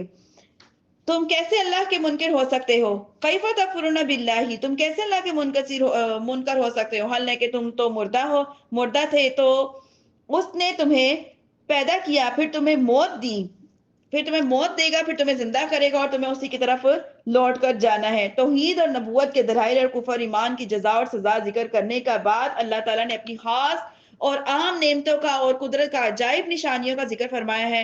کفر کی خرابی اور برائی کو کافروں کے دلوں میں بٹھانے کے لیے انہیں خطاب کیا کہ تم کس قدر خدا کے منکر ہوتے ہو۔ حل ہے کہ تمہارا اپنا حال اللہ تعالیٰ کے ایمان لانے کا تقاضا کرتا ہے، کیونکہ تم بدن میں روح ڈالنے جانے سے پہلے تمام مراحل میں مردہ تھے، یعنی کچھ بھی نہ تھے، اور تم یا بے جان جسم تھے۔ پھر اس نے تم پر روح ڈال کر تمہیں زندگی دی، پھر وہ زندگی کے بعد میں تمہیں مدت پوری کرنے کے بعد وہ تمہیں موت دے گا، پھر تمہیں زندہ کرے گا۔ اس سے یا تو قبر کی زندگی مراد ہے، یا تو سوال کے لیے ہوگی، یا قیامت کی ہوگی، یا تمہیں حساب جزا کی زندگی کی طرف تمہیں لوٹایا جائے گا۔ اور تم اپنے اس حال کو جان کر تمہارا جو کفر نہایت عجیب ہے۔ اس آیت پر غور کریں تو ہم مسلمانوں کے لیے بھی نصیحت ہے کہ ہم بھی کچھ نہیں تھے، لیکن اللہ تعالیٰ نے ہمیں زندگی عطا کی، زندگی گزارنے کے لیے لوازمات نعمتوں سے نوازا، تو اس کی عطاؤں سے فائدہ اٹھا کر اس کی یاد سے غافل ہونا ہی کیسی ناشکری اور غفلت کی زندگی گزارنا ہے۔ کسی طرح ہمارے شایان شان نہیں ہے۔ وہی ہے جس نے جو کچھ بھی زمین میں ہے جو سب تمہارے لیے بنایا، اور اس نے آسمان کے بنانے کا قصد فرمایا تو ٹھیک 7 آسمان بنائے، اور وہ ہر شے کا خوب جاننے والا ہے۔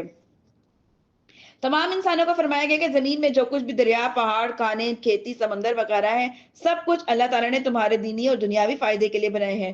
دنیاوی فائدہ یہ ہے کہ زمین کے عجائبات کو دیکھ کر تمہیں اللہ تعالیٰ کی حکمت اور قدرت میں معرفت نصیب ہو، اور دنیاوی فائدہ یہ ہے کہ دنیا کی چیزوں میں کھاؤ پیو، اپنے کاموں میں لاؤ، اور جب تک اللہ تعالیٰ کی طرف سے کوئی ممانعت نہ ہو، اور ان نعمتوں کے باوجود تم کس قدر اللہ تعالیٰ کا انکار کرتے ہو۔ اور یاد کرو کہ جب تمہارے رب نے فرشتوں سے فرمایا کہ میں زمین میں اپنا نائب بنانے والا ہوں، تو انہوں نے کہا کہ کیا تو زمین میں ایسے نائب بنائے گا جو اس میں فساد پھیلائیں گے اور خون بہائے گا؟ حال ہے کہ ہم تیری حمد کرتے ہیں، تیری تسبیح کرتے ہیں، تیری پاکی بیان کرتے ہیں۔ فرمایا بے شک میں وہ جانتا ہوں جو تم نہیں جانتے۔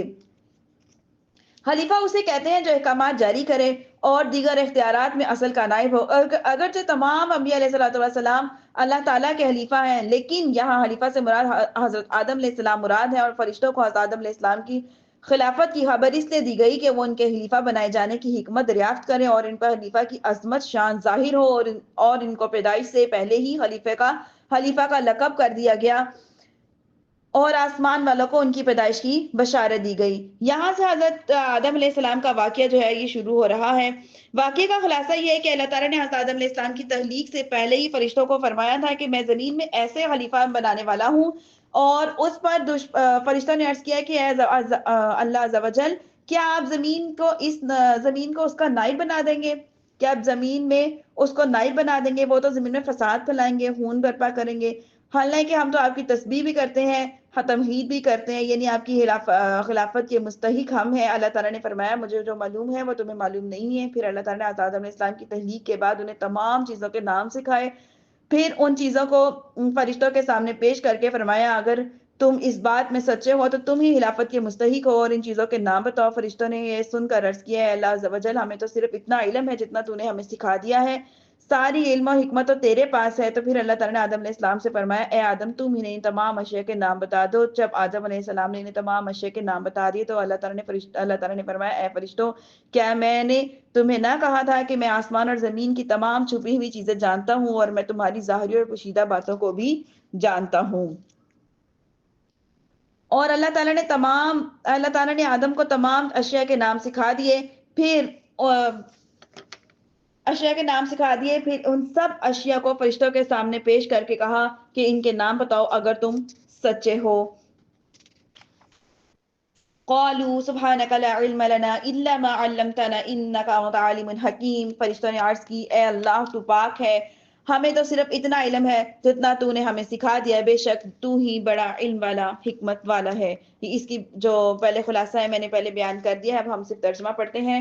تو پھر اللہ نے فرمایا اے آدم تمہیں ان تمام اشیاء کے نام بتا دو تو جب آدم نے انہیں ان تمام اشیاء کے نام بتا دیے تو اللہ نے فرمایا اے فرشتوں، کیا میں تمہیں نہ کہتا تھا کہ میں نے آسمان اور زمین میں تمام چھپی ہوئی چیزوں کو جانتا ہوں اور میں جانتا ہوں جو کچھ ظاہر کرتے ہو اور جو کچھ تم چھپاتے ہو۔ تو یاد کرو جب ہم نے فرشتوں کو حکم دیا تھا کہ آدم کو سجدہ کرو تو ابلیس کے علاوہ سب نے سجدہ کیا، اور ابلیس نے انکار کر دیا اور وہ کافر ہو گیا۔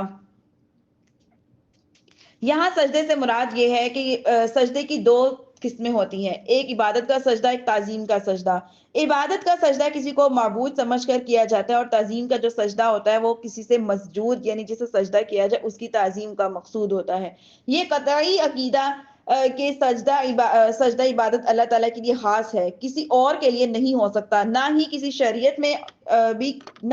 شریعت میں کبھی بھی جائز ہوا ہے۔ فرشتوں نے آدم علیہ السلام کو جو سجدہ کیا تھا وہ تعظیمی سجدہ تھا، اور وہ باقاعدہ پیشانی زمین میں رکھنے کی صورت میں تھا، صرف سر جھکانا نہ تھا۔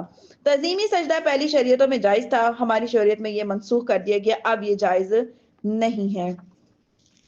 اور ہم نے فرمایا اے آدم تم اور تمہاری بیوی جنت میں رہو اور بغیر روک ٹوک کے جہاں سے جی چاہے کھاؤ، البتہ اس درخت کے قریب نہ جانا ورنہ حد سے بڑھنے والوں میں شامل ہو جاؤ گے۔ تو شیطان نے ان دونوں کو جنت سے لغزش دی، پھر انہیں وہاں سے نکلوا دیا جہاں وہ رہتے تھے، اور ہم نے فرمایا کہ تم نیچے اترو، تم ایک دوسرے کے دشمن بنو گے اور تمہارے لیے ایک خاص وقت تک زمین میں ٹھکانا ہے اور دنیا کی زندگی گزارنے کا سامان ہے۔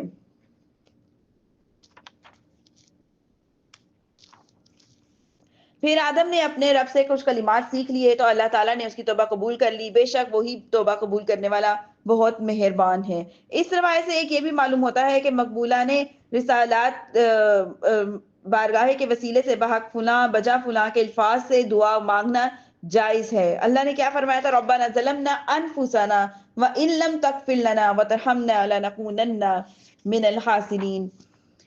اور آدم علیہ السلام کی بھی سنت یہی ہے، اور یاد رہے کہ اللہ تعالیٰ پر کسی کا حق واجب نہیں ہوتا، لیکن وہ اپنے مقبولوں کو اپنے فضل و کرم سے حق دیتا ہے، اور اسی فضل کرم والے حق کے وسیلے سے دعا کی جاتی ہے۔ اسی طرح کا حق صحیح احادیث سے بھی ثابت ہے، جیسے بخاری شریف میں آتا ہے من آمن باللہ وبرسولہ واقام الصلاۃ وصام رمضان کان حقا علی اللہ ان یدخلہ الجنہ، جو اللہ اور اس کے رسول پر ایمان لائے، نماز قائم کرے، رمضان کے روزے رکھے، تو اللہ تعالیٰ پر حق ہے کہ اللہ تعالیٰ اسے جنت میں داخل فرما دے گا۔ آیت میں اللہ تعالیٰ نے توبہ کا لفظ استعمال کیا ہے۔ یہ لفظ جب اللہ تعالیٰ کے لیے آئے تو اس کا معنی اللہ تعالیٰ کا اپنی رحمت کے ساتھ بندوں سے رجوع کرنا ہے یا بندے کی توبہ کو قبول کرنا ہے، اور یہ لفظ جب بندے کے لیے آئے تو دوسرے مفہوم ہے۔ توبہ کا اصل مفہوم اللہ تعالیٰ کی طرف رجوع کرنا ہے۔ امام نووی رحمۃ اللہ علیہ فرماتے ہیں کہ توبہ کی 3 شرائط ہیں۔ ایک شرط یہ ہے کہ گناہ سے رک جانا، گناہ پر شرمندہ ہونا، گناہ کو چھوڑ دینے کا ارادہ کرنا، اگر گناہ کی تلافی یا تدارک ہو سکتا ہے تو بھی ضروری ہے. جیسے اگر کسی نے نماز چھوڑی ہو تو اس کی توبہ کے لیے پچھلی نمازوں کی قضا کرنا ضروری ہے. یوں ہی کسی نے دوسرے کا مال چوری کیا، غصب کیا، رشوت کے طور پہ لیا ہو تو توبہ کے لیے ضروری ہے کہ وہ اس کا مال جو ہے وہ اسی طریقے سے واپس کر دے.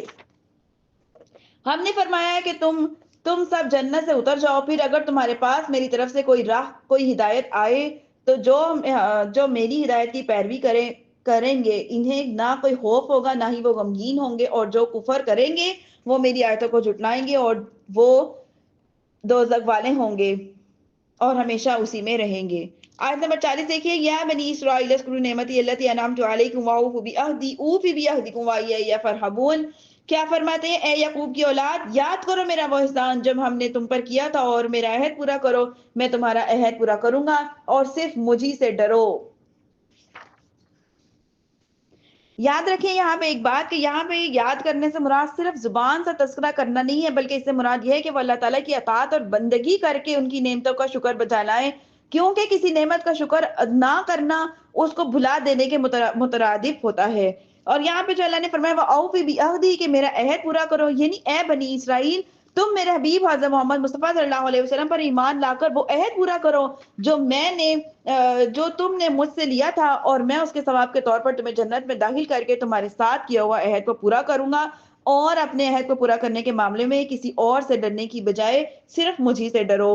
آگے آیت نمبر 41 میں اللہ فرما رہے ہیں اے ایمان لاؤ اس کتاب پر جو میں نے اتاری اور تمہارے پاس موجود کتاب کی تصدیق کرنے والی اور سب سے پہلے اس کا انکار کرنے والے نہ بنو، اور میری آیتوں کے بدلے تھوڑی قیمت نہ وصول کرو اور مجھی سے ڈرتے رہو.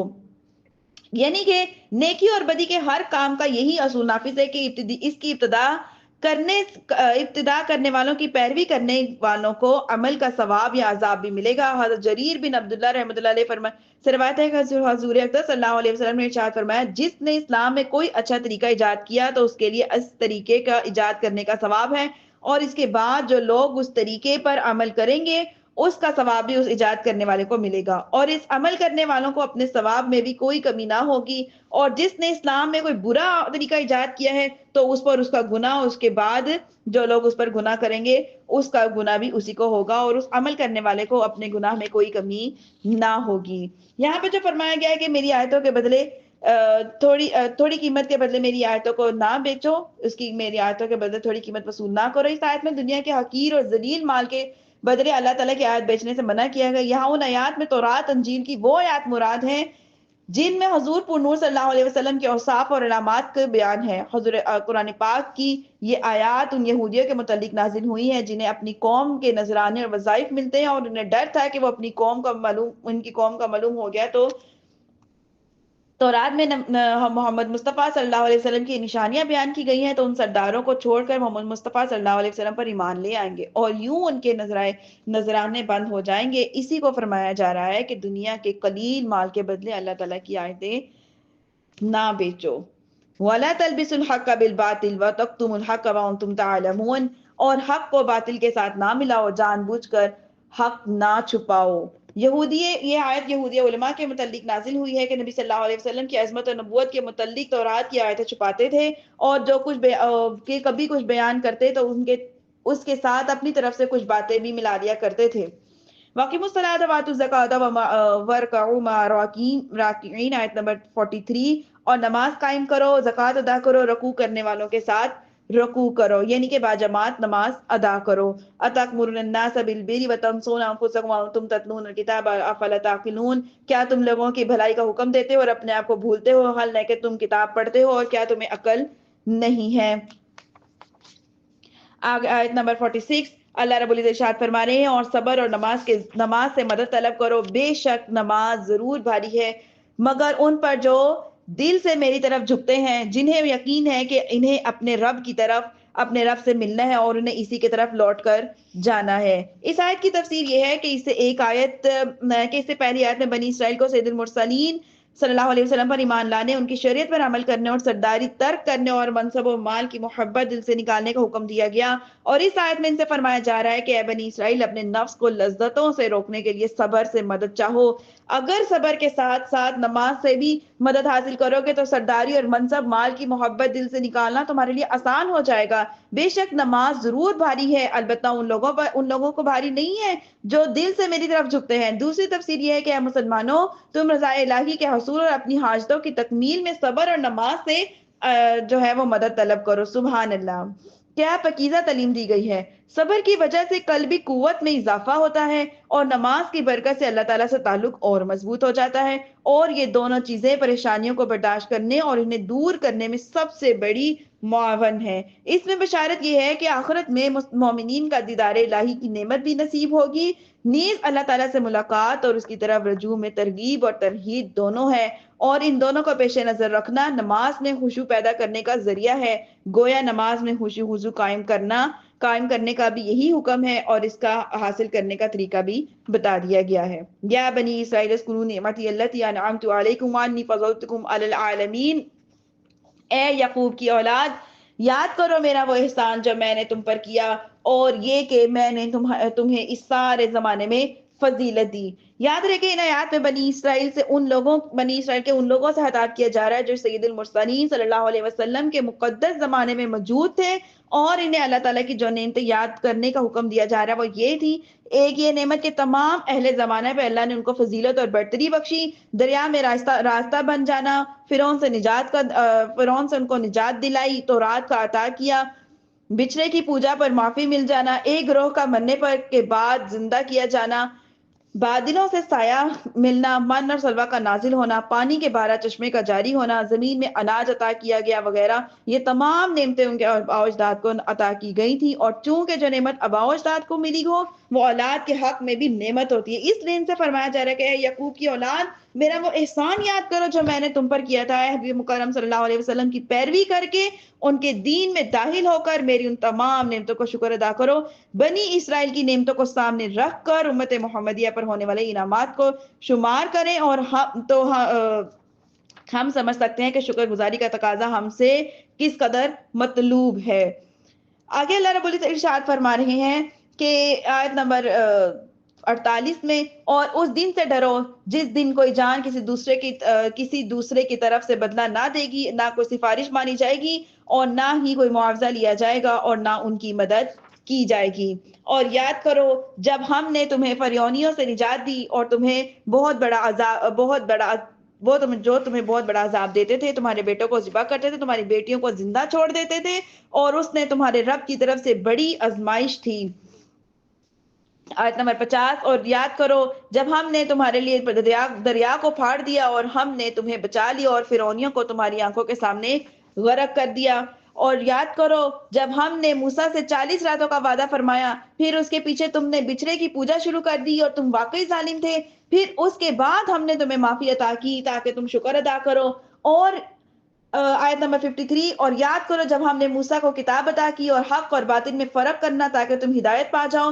فرقان، یہاں پہ اللہ نے فرمایا وَآتَيْنَا مُوسَى الْكِتَابَ وَالْفُرْقَانَ، یہاں پہ جو فرقان کے کئی معنی لیے جا سکتے ہیں۔ فرقان سے مراد بھی تورات ہی ہے، کفر اور ایمان میں فرق کرنے والی معجزات جیسے عصا اور ید بیضا، حلال اور حرام میں فرق کرنے والی شریعت مراد ہے۔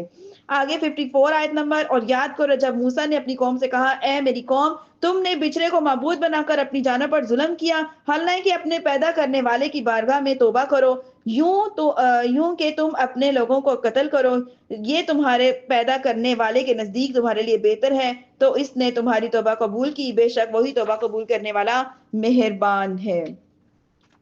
بچڑا بنا کر بنی اسرائیل کے کئی جرم تھے۔ ایک یہ مجسمہ سازی جو حرام تھا، حضرت ہارون علیہ السلام کی نافرمانی کی، بچڑے کی پوجا کر کے مشرک ہو گئے۔ یہ ظلم آل فرعون کے مظالم سے بھی زیادہ شدید ہے، کیونکہ یہ افعال ان سے کہ انہوں نے بعد ایمان سرزد ہوئے تھے، اس وجہ سے وہ مستحق تو اسی کے تھے کہ عذاب الہی انہیں مہلت نہ دے، لیکن فی الفور ہلاک کر کے کفر پر ان کا خاتمہ کر دیں۔ لیکن کیا ہے کہ حضرت موسیٰ اور ہارون علیہ السلام اور حضرت ہارون علیہ السلام کے طفیل انہیں توبہ کا موقع دیا گیا۔ یہ اللہ تعالیٰ کا بڑا فضل تھا کہ اور یہ قتل ان کے لیے کفارہ تھا۔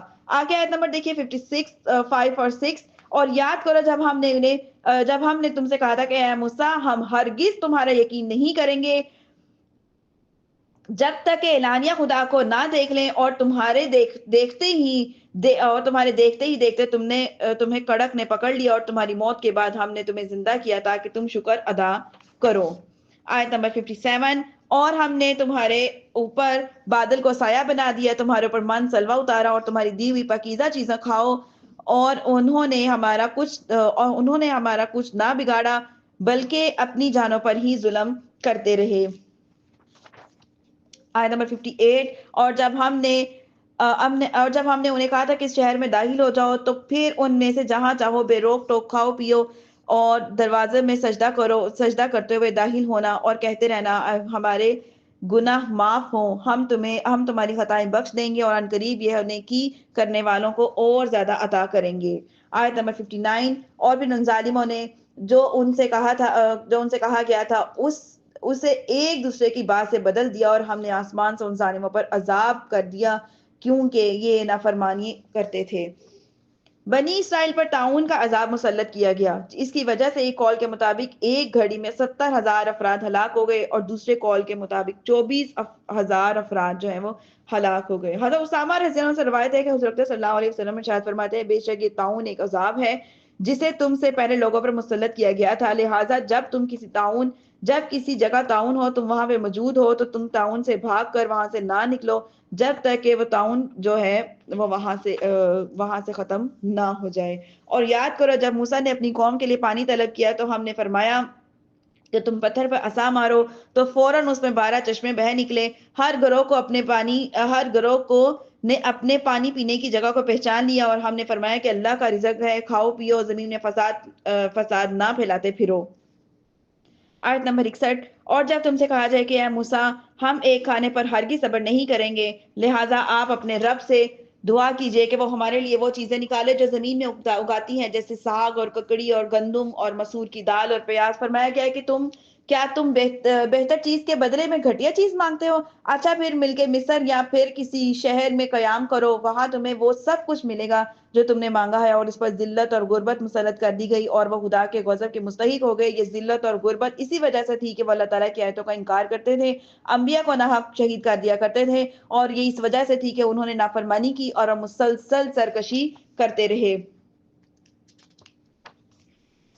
آیت نمبر 62 اور 3 میں اللہ رب العزت ارشاد فرما رہے ہیں بے شک ایمان والوں اور نیز یہودیوں اور عیسائیوں اور ستاروں کی پوجا کرنے والوں میں سے جو بھی سچے دل سے اللہ پر آخرت کے دن پر ایمان لے آئیں گے اور نیک کام کریں گے تو ان کا ثواب ان کے رب کی طرف سے ہوگا، ان کے رب کے پاس ہے، ان پر نہ کوئی خوف ہوگا نہ وہ غمگین ہوں گے۔ اور یاد کرو جب ہم نے تم سے عہد لیا اور تمہارے سروں پر طور پہاڑ کو معلق کر دیا اور وہ مضبوطی سے تھا، اور اس کتاب کو جو ہم نے تمہیں عطا کی تھی اور جو کچھ اس میں بیان کیا تھا اسے یاد کرو، اس امید پر کہ تم پرہیزگار بن جاؤ۔ اس کے بعد پھر تم نے روح گردانی اختیار کی، اور اگر تم پر اللہ کا فضل اور اس کی رحمت نہ ہوتی تو تم نقصان اٹھانے والوں میں ہو جاتے۔ ایک قول یہ بھی ہے کہ فضل الہی اور رحمت حق سے حضور سرور عالم صلی اللہ علیہ وسلم کی ذات پاک مراد ہے۔ یہ معنی یہ ہے کہ اگر تم خاتم المرسلین صلی اللہ علیہ وسلم کے وجود کی دولت نہ ملتی تو آپ صلی اللہ علیہ وسلم کی ہدایت نصیب نہ ہوتی اور تمہارا انجام ہلاک و خسران ہوتا۔ اس سے معلوم ہوا کہ حضور اکرم صلی اللہ علیہ وسلم کی مخلوق پر اللہ تعالیٰ کا فضل بھی ہے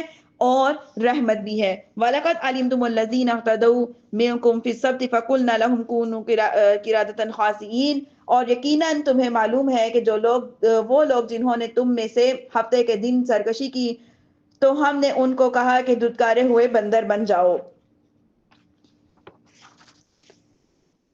اور ہم نے یہ واقعہ اس وقت کے لوگوں اور اس کے بعد والے لوگوں کے لیے عبرت اور پرہیزگاروں کے لیے نصیحت بنا دیا۔ اور یاد کرو جب موسیٰ نے اپنی قوم سے فرمایا تھا کہ بے شک اللہ تمہیں حکم دیتا ہے اور ایک گائے ذبح کرو، تو انہوں نے کہا کہ کیا آپ ہمارے ساتھ مذاق کرتے ہیں؟ موسیٰ نے کہا میں اللہ کی پناہ مانگتا ہوں میں جاہلوں میں سے ہو جاؤں۔ اور انہوں نے کہا کہ آپ اپنے رب سے دعا کیجئے کہ وہ بتا دے کہ گائے کیسی ہو۔ فرمایا اللہ فرماتا ہے کہ وہ ایک ایسی گائے ہو نہ کہ بوڑھی ہو نہ ہی کم عمر ہو، ان دونوں کے درمیان ہو، تو وہ کرو جس کا کرنے کا تمہیں حکم دیا جا رہا ہے۔ انہوں نے کہا اپنے رب سے دعا کیجئے کہ وہ ہمیں بتائیں کہ اس گائے کا رنگ کیا ہو۔ فرمایا کہ اللہ فرماتے ہیں کہ وہ پیلے رنگ کہ وہ پیلے رنگ کی ہو جس کا رنگ بہت گہرا ہو، وہ گائے دیکھنے والوں کو خوشی دیتی ہو۔ انہوں نے فرمایا ہے کہ آپ اپنے رب سے دعا کیجئے کہ ہمارے لیے واضح کر دیں، کہ واضح طور پر بیان کر دے کہ وہ گائے کیسی ہو، کیونکہ بے شک گائے ہم سے متشبہ ہو گئی ہے، اور اللہ چاہے گا تو یقیناً ہم راہ پا لیں گے۔ ان آیات میں یہودیوں کا جو واقعہ یاد دلایا جا رہا ہے، اس کا خلاصہ یہ ہے کہ بنی اسرائیل میں ایک مالدار شخص کا امیر کو اس کے عزیز نے خفیہ طور پر قتل کر کے دوسرے محلے میں ڈال دیا تاکہ اس کی میراث بھی لے لے اور خون بہا بھی، اور دعویٰ کر دیا کہ مجھے خون بہا دلوایا جائے۔ قاتل کا پتہ نہ چلنا تھا۔ وہاں کے لوگوں نے حضرت موسیٰ علیہ السلام سے درخواست کی کہ آپ ہم دعا کیجئے کہ اللہ تعالیٰ کی حالات جو ہے ہمارے سامنے ظاہر فرما دے، اور تو حکم ہوا کہ گائے ذبح کر کے اس کا کوئی حصہ مقتول کو مارے، اور وہ زندہ ہو کر قاتل کے بارے میں بتا دے گا۔ لوگوں نے حیرانی سے کہا آپ صلی اللہ علیہ وسلم، آپ علیہ الصلوۃ والسلام کی حضرت موسیٰ علیہ السلام سے کہا کہ آپ ہمارے ساتھ مذاق کر رہے ہیں، تو کیونکہ مقتول کا حال معلوم کرنے کے لیے اور گائے کے ذبح کرنے میں کوئی مناسبت معلوم نہیں ہوتی۔ اس پر حضرت موسیٰ علیہ السلام نے جواب دیا کہ میں اس بات سے اللہ تعالیٰ کی پناہ مانگتا ہوں کہ میں مذاق کر کے جاہلوں میں سے ہو جاؤں۔ جب بنی اسرائیل نے سمجھ لیا کہ گائے کا ذبح کرنا مذاق نہیں بلکہ باقاعدہ حکم ہے، تو انہوں نے حضرت موسیٰ علیہ السلام سے اس کے اوصاف دریافت کی، اور بار بار سوال کر کے وہ لوگ قیدیں بڑھاتے گئے، اور بالآخر یہ حکم ہوا کہ ایسی گائے ذبح کرو جو نہ کہ بوڑھی ہو نہ ہی کم عمر ہو بلکہ درمیانی عمر ہو، بدن میں کوئی داغ نہ ہو، ایک ہی رنگ کی ہو، رنگ آنکھوں کو بھانے والا ہو۔ اس گائے نے کبھی کھیتی باڑی نہ کی ہو، نہ کھیتی باڑی کو پانی دیا ہو۔ آخری سوال میں انہوں نے کہا کہ اب ہم انشاءاللہ راہ پا لیں گے۔ بہرحال سب کچھ طے ہو گیا، تو ان کو تسلی ہو گئی کہ اب ہم انہوں نے پھر گائے کی تلاش کو شروع کر دیا۔ اس کے اطراف میں صرف ایک ایسی گائے تھی اس کا حال یہ تھا کہ بنی اسرائیل میں ایک صالح شخص تھے، اس کا ایک چھوٹا بچہ تھا، اور اس کے پاس ایک گائے کے بچے کے علاوہ اور کچھ بھی نہیں تھا۔ انہوں نے اس کی گردن پر مہر لگا کر اللہ تعالیٰ کے نام پر چھوڑ دیا، اور بارگاہ حق میں عرض کی، اے یا رب، میں اس بچیاں کو اس فرزند کے لیے تیرے پاس درگیت رکھتا ہوں، تاکہ جب یہ فرزند بڑا ہو اور تو یہ جو گائے ہے وہ اس کے کام آئے۔ اس نیک شخص کا تو انتقال ہو گیا، لیکن وہ بچیاں جنگل میں اللہ تعالیٰ کی حفاظت کی پرورش پاتی رہی۔ یہ لڑکا جب بڑا ہوا، صالح متقی بنا، ماں کا فرما بردار بنا۔ ایک دن اس کی والدہ نے کہا، اے نور نظر، تیرے باپ نے تیرے لیے فلاں جنگل میں خدا کے نام پر ایک بچیا چھوڑی ہے، اب وہ جوان ہو گئی ہوگی، اللہ تعالیٰ سے دعا کرو کہ تمہیں عطا فرما دے تو تم جنگل سے اس کو لے آؤ۔ لڑکا جنگل میں چلا گیا، اور جنگل میں جا کر وہ گائے کو جنگل میں دیکھا، اور والدہ کی بتائی ہوئی علامتیں اس میں پائی، اور اس نے اللہ تعالیٰ کی قسم دے کر بلوایا تو وہ حاضر ہو گئی۔ تو وہ جوان اس گائے کو والدہ کی خدمت میں لایا۔ والدہ نے بازار میں لے جا کر 3 دینار پر فروخت کرنے کا حکم دیا، یہ شرط کی کہ سودا ہونے پر پھر اس کی اجازت حاصل کی جائے گی۔ اس زمانے میں گائے کی قیمت اس اطراف میں 3 دینار ہی ہوا کرتی تھی۔ جوان جب اس گائے کو بازار میں لایا تو ایک فرشتہ خریدار کی صورت میں آیا، اور اس نے گائے کی قیمت 6 دینار لگا دی، مگر یہ شرط تھی کہ وہ اپنی والدہ کی اجازت کے بغیر اس کو سیل نہیں کرے گا۔ جوان نے یہ منظور نہ تھا۔ والدہ نے تمام قصہ سنا۔ اس کی والدہ نے 6 دینار قیمت منظور کر کے اجازت دے دی، مگر بیچنے والے نے دوبارہ اپنی مرضی دریافت کرنے کی شرط لگا دی۔ جوان پھر بازار میں آیا، اس مرتبہ فرشتے نے 12 دینار اس کی قیمت لگا دی، اور کہا کہ فرشتے کی والدہ کی اجازت موقوف نہ رکھو۔ جوان نہ مانا اور والدہ کی اطاعت کی، والدہ کو اطلاع دی، کیونکہ اس کی والدہ نے اس کو کہا تھا کہ میری اجازت کے بغیر تم اس کو سیل نہیں کرو گے۔ تو وہ صاحب فراست عورت کو سمجھ میں آ گئی، اور کہ یہ خریدار نہیں بلکہ کوئی فرشتہ ہے، یہ آزمائش کے لیے آتا ہے۔ بیٹے نے کہا کہ اب کی مرتبہ اس خریدار سے کہنا کہ آپ ہمیں اس گائے کی فروخت کرنے کا حکم دیتے ہیں یا نہیں۔ لڑکے نے یہی کہا۔ فرشتے نے جواب دیا کہ ابھی اس کو روکے رہو، جب بنی اسرائیل خریدنے آئیں گے تو اس کی قیمت یہ مقرر کرنا، اور اس کی کھال میں سونا بھر دیا جائے گا۔ جوان گائے کو گھر لایا، اور بنی اسرائیل جستجو کرتے ہوئے اس کے مکان پر پہنچے، اور یہی قیمت طے کہ حضرت موسیٰ علیہ السلام کی ضمانت پر وہ گائے بنی اسرائیل کے سپرد کر دی گئی۔ اس واقعے میں کئی چیزیں معلوم ہوتی ہیں۔ ایک کہ نبی کے فرمان کے بغیر ہچکچاہٹ عمل کرنا، اور عمل کی بجائے عقل سے فیصلہ کرنا بے ادبوں کا کام ہے۔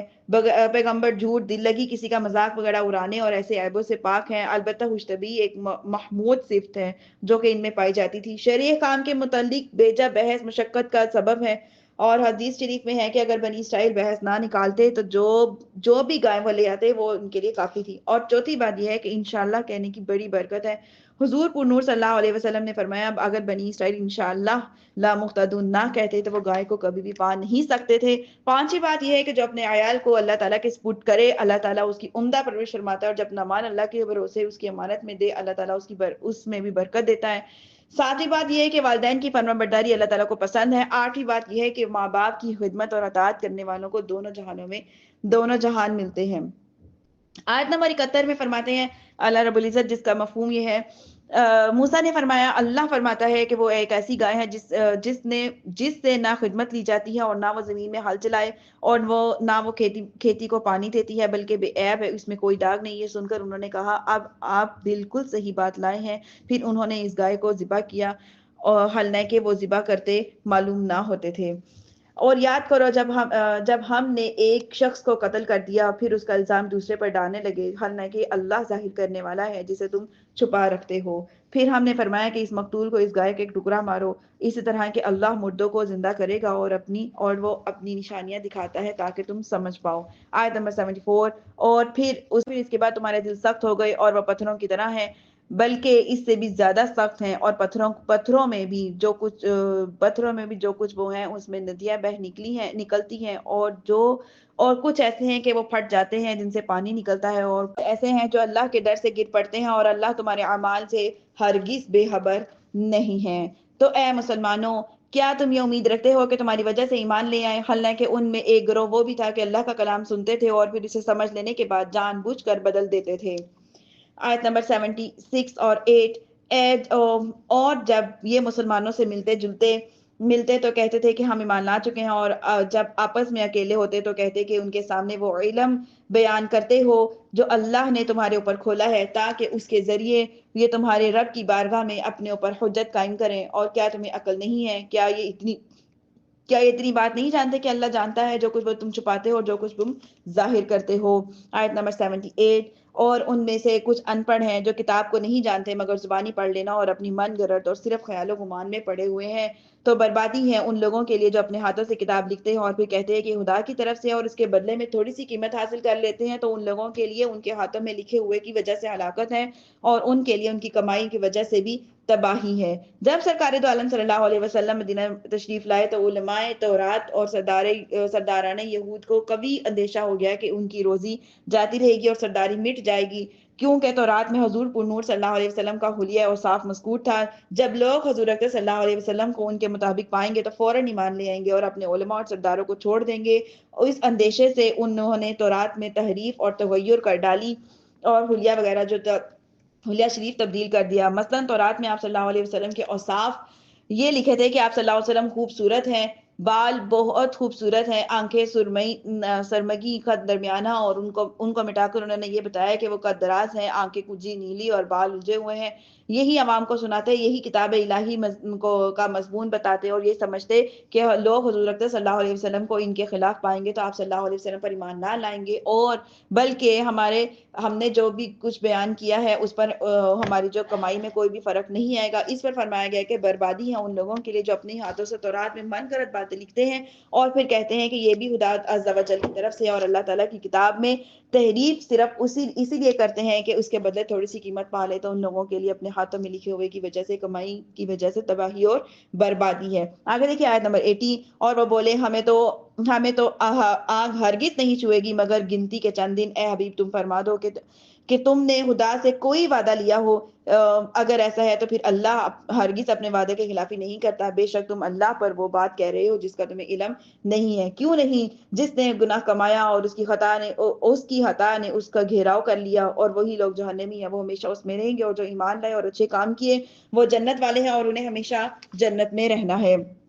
اور یاد کرو جب ہم نے بنی اسرائیل سے عہد دیے تھے کہ اللہ کے سوا کسی کی عبادت نہ کرو، ماں باپ کے ساتھ بھلائی کرو اور رشتہ داروں کے یتیموں مسکینوں کے ساتھ اچھا سلوک کرو، اور لوگوں سے اچھی بات کہو، نماز قائم کرو، زکوٰۃ ادا کرو، اور پھر تم میں سے چند آدمیوں کے علاوہ سب پھر گئے اور پھر ویسے ہی اللہ کے کلام سے منہ پھیرنے والوں میں ہو گئے۔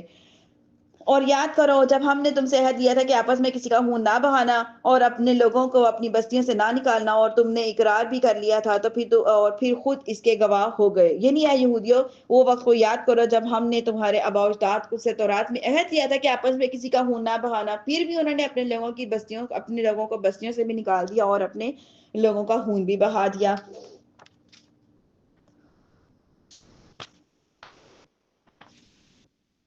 آیت نمبر 85 اور 86، اور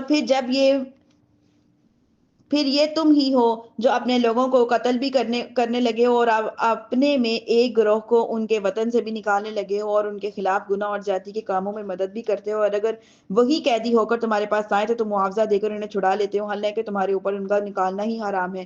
تو کیا تم اللہ کے بعض احکامات کو مانتے اور بعض کا انکار کرتے ہو؟ تو تم میں ایسا کرے جو تم میں ایسا کرے اس کا بدلہ دنیاوی زندگی میں ذلت اور رسوائی کے سوا اور کیا ہے، اور قیامت کے دن انہیں شدید ترین عذاب کی طرف لوٹایا جائے گا، اور اللہ تمہارے اعمال سے بے خبر نہیں ہے۔ یہی وہ لوگ ہیں جنہوں نے آخرت کے بدلے دنیا کی زندگی خرید لی، اور دنیا کی زندگی خرید لی، تو ان سے نہ تو عذاب ہلکا کیا جائے گا اور نہ ہی ان کی مدد کی جائے گی۔ اور بے شک ہم نے موسیٰ کو کتاب عطا کی، اس کے بعد کے در پہ در بھیجے، اس کے رسول بھیجے، اور ہم نے عیسیٰ بن مریم کو کھلی نشانیاں عطا فرمائی، پاک روح کے ذریعے ان کی مدد کی۔ تو اے بنی اسرائیل، کیا تمہارا یہ معمول نہیں ہے کہ جب کبھی تمہارے پاس کوئی اور رسول ایسے کام لے کر تشریف لائے جنہیں تمہارے دل پسند نہیں کرتے تھے تو تم تکبر کرتے تھے، اور پھر انبیاء میں سے ایک گروہ کو تم جھٹلاتے تھے اور ایک گروہ کو تم شہید کر دیتے تھے۔ اور یہودیوں نے کہا کہ ہمارے دلوں پر پردے پڑے ہیں، بلکہ اللہ نے ان کو کفر کی وجہ سے ان پر لعنت کر دی تھی، تو ان میں سے تھوڑے لوگ ہی ایمان لائے۔ یہودیوں نے مذاق اڑانے کے طور پر کہا تھا کہ ہمارے دلوں پر پردے پڑے ہوئے ہیں۔ اس کی مراد یہ ہے کہ حضرت صلی اللہ علیہ وسلم کی ہدایت ان کے دلوں تک نہیں پہنچتی۔ اللہ تعالیٰ نے ان کا یہ رد فرمایا کہ یہ جھوٹے ہیں۔ اللہ تعالیٰ نے ان کے دلوں کو فطرت پر پیدا فرمایا ہے اور ان میں حق قبول کرنے کی صلاحیت رکھی ہے۔ یہودیوں کو ایمان نہ لانا ان کے کفر کی شامت ہے، اور انہوں نے سید المرسلین صلی اللہ علیہ وسلم کی نبوت پہچان لینے کے بعد انکار کیا، تو اللہ تعالیٰ نے ان پر لعنت فرمائی۔ اس کا یہ اثر ہوا کہ قبول حق کی نعمت سے محروم ہو گئے۔ آج بھی ایسے لوگ ہیں جن کے دلوں میں عظمت اور رسالت سمجھنے پر پردے پڑے ہوئے ہیں۔ آگے دیکھیے آیت نمبر 89، اور جب ان کے پاس اللہ کی وہ کتاب آئی جو ان کے پاس موجود کتاب کی تصدیق کرنے والی ہے، تو اس سے پہلے اسی نبی کے وسیلے سے کافروں کے خلاف فتح مانگتے تھے، اور جب ان کے پاس وہ جانا پہچانا نبی تشریف لایا تو وہ اس کے منکر ہو گئے، اور اللہ کی لعنت ہو انکار کرنے والوں پر۔ آگے دیکھیے آیت نمبر 90، انہوں نے اپنی جانوں کا کتنا بڑا سودا کیا ہے کہ اللہ نے جو نازل فرمایا ہے اس کا انکار کرتے ہیں، اس حسد کی وجہ سے کہ اللہ اپنے فضل سے اپنے جس بندے پر چاہتا ہے وہی فرماتا ہے، اور تو یہ لوگ غضب پر غضب کے مستحق ہو گئے ہیں اور کافروں کے لیے ذلت کا عذاب ہے۔ حسد کی بات یہاں پہ کی گئی، حسد کی تعریف یہ ہے کہ کسی مسلمان بھائی کو ملنے والی نعمت چھین جانے کی آرزو کی جائے، اور ایسی آرزو ایسی آرزو کی برائی محتاج نہیں بیان نہیں۔ حضرت ابو ہریرہ رضی اللہ عنہ سے روایت ہے کہ حضرت صلی اللہ علیہ وسلم نے فرمایا کہ آدمی کے دل میں ایمان اور حسد کبھی بھی جمع نہیں ہو سکتے۔ حضرت معاویہ رضی اللہ عنہ فرماتی ہیں کہ حضرت صلی اللہ علیہ وسلم نے ارشاد فرمایا کہ حسد ایمان کو اس طرح تباہ کرتی جیسے صبر، یعنی کہ صبر ایک ایسا درخت ہے جس کا انتہائی کڑوا نچوڑ شہد کو تباہ کر دیتا ہے۔ یاد رہے کہ حسد حرام ہے، اور اس باطنی مرض کے بارے میں علم حاصل کرنا یہ فرض ہے۔ یہ ایک بہت بڑا مرض ہے، روحانی مرض ہے۔ آگے دیکھیں آیت نمبر 91، کہ جب ان سے کہا جائے کہ ان پر ایمان لاؤ جو اللہ نے نازل فرمایا ہے، تو وہ کہتے ہیں کہ ہم اسی پر ایمان لاتے ہیں اور ہمارے اوپر نازل کیا گیا ہے تو وہ تورات کے علاوہ دیگر کا انکار کرتے ہیں، حالانکہ وہ قرآن بھی حق ہے اور ان کے پاس موجود ہے اور کتاب کی تصدیق کرنے والا اے محبوب تم فرما دو کہ اے یہودیوں، اگر تم ایمان والے تھے تو پھر اللہ کے نبیوں کو کیوں شہید کرتے ہو؟ آگے فرماتے ہیں آیت نمبر 92، اور بے شک تمہارے پاس موسیٰ اور روشن نشانیاں لے کر تشریف لائے، پھر تم نے اس کے بعد بچڑے کو معبود بنا لیا اور تم ظالم ہو گئے۔ یاد کرو جب ہم نے تم سے عہد دیا تھا کہ کوہ طور کو تمہارے سروں پر بلند کر دیا اور فرمایا کہ مضبوطی سے تھام لو اس کو جو ہم نے تمہیں عطا کیا ہے، تو سنو۔ انہوں نے کہا کہ ہم نے سنا اور نہ مانا، اور ان کے کفر کی وجہ سے ان کے دلوں میں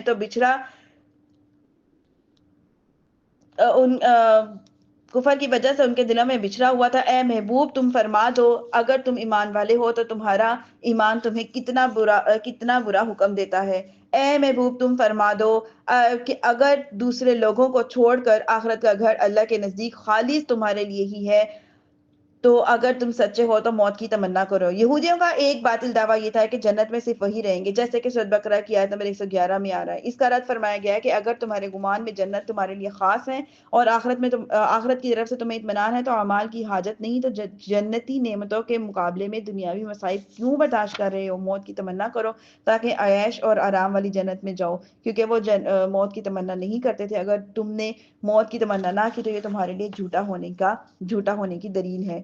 آگے کیا فرما رہے ہیں؟ اور اپنی بدعمالیوں کی وجہ سے یہ ہرگز کبھی موت کی تمنا نہیں کریں گے اور اللہ ظالموں کو خوب جانتا ہے، اور بے شک تم انہیں ضرور پاؤ گے سب لوگوں سے زیادہ جینے کی ہوس رکھتے ہیں۔ کون؟ یہودی۔ اور مشرکوں میں ایک گروہ تمنا کرتا ہے کہ اے کاش اسے 1000 سال کی زندگی دی جائے، حالانکہ اتنی عمر دیا جانا بھی انہیں عذاب سے دور نہیں کر سکتا۔ اللہ ان کے تمام اعمال کو خوب جانتا ہے۔ انسان کتنی بھی زندگی کیوں نہ گزار لے، بالآخر اس کو مرنا ہے۔ 1000 سال جیے، 2000 سال جیے، لیکن بالآخر اس کو موت آنی ہی آنی ہے۔ اے محبوب مکرم تم فرما دو کہ جب کوئی جبرائیل کا دشمن ہو تو پس بے شک اس نے تو تمہارے دل پر اللہ کا حکم سے یہ اتارا ہے جو اپنے سے پہلے موجود کتابوں کی تصدیق فرمانے والا ہے اور ایمان والوں کے لیے ہدایت اور بشارت ہے۔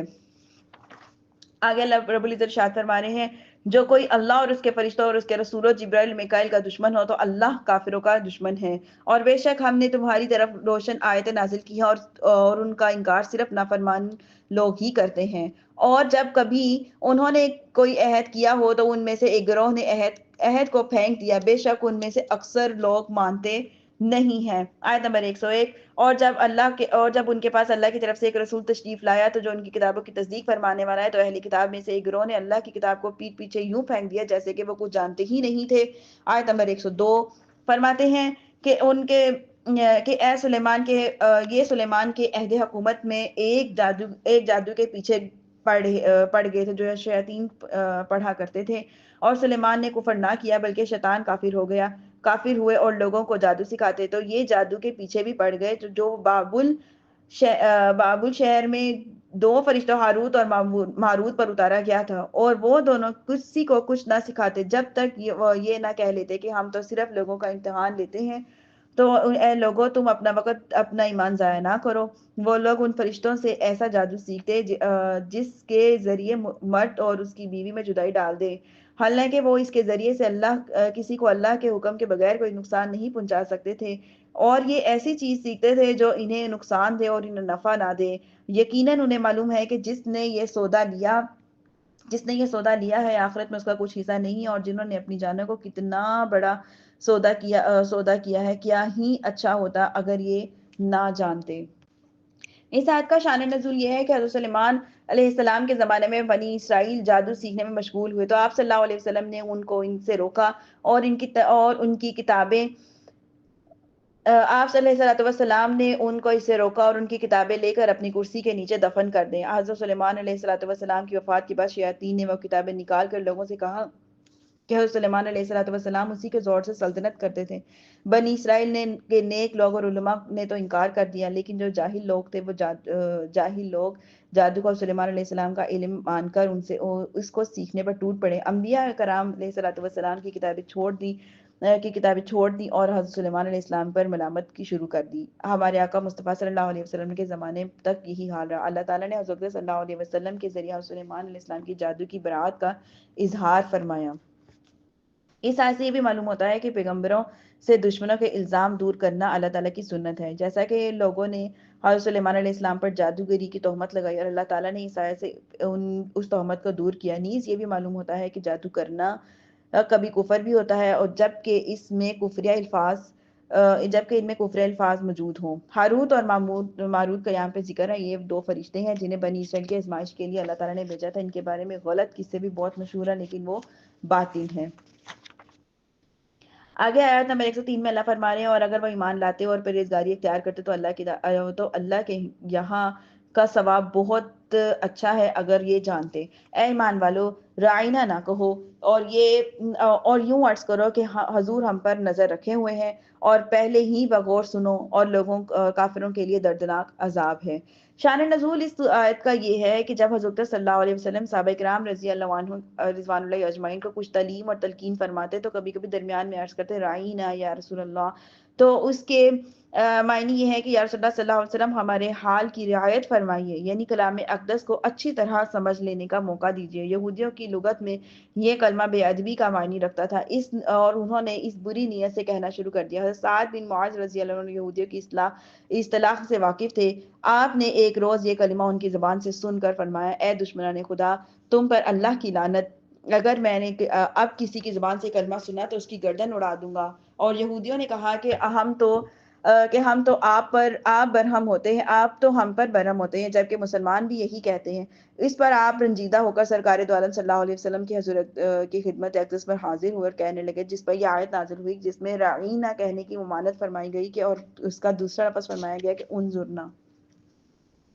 اے مسلمانوں، نہ تو اہل کتاب کے کافر چاہتے ہیں اور نہ ہی مشرک کہ تمہارے اوپر تمہارے رب کی طرف سے کوئی بھلائی اتاری جائے، حالانکہ اللہ جسے چاہتا ہے اپنی رحمت خاص کر دیتا ہے، اور اللہ بڑے فضل والا ہے۔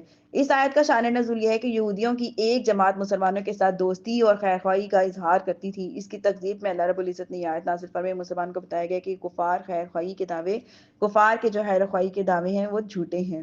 آیت نمبر 106، جب ہم کوئی آیت منسوخ کرتے ہیں یا لوگوں کو بھلا دیتے ہیں تو اس سے بہتر اس جیسی ایک آیت لے آتے ہیں جو تجھے معلوم نہیں، اور اللہ ہر شے پر قادر ہے۔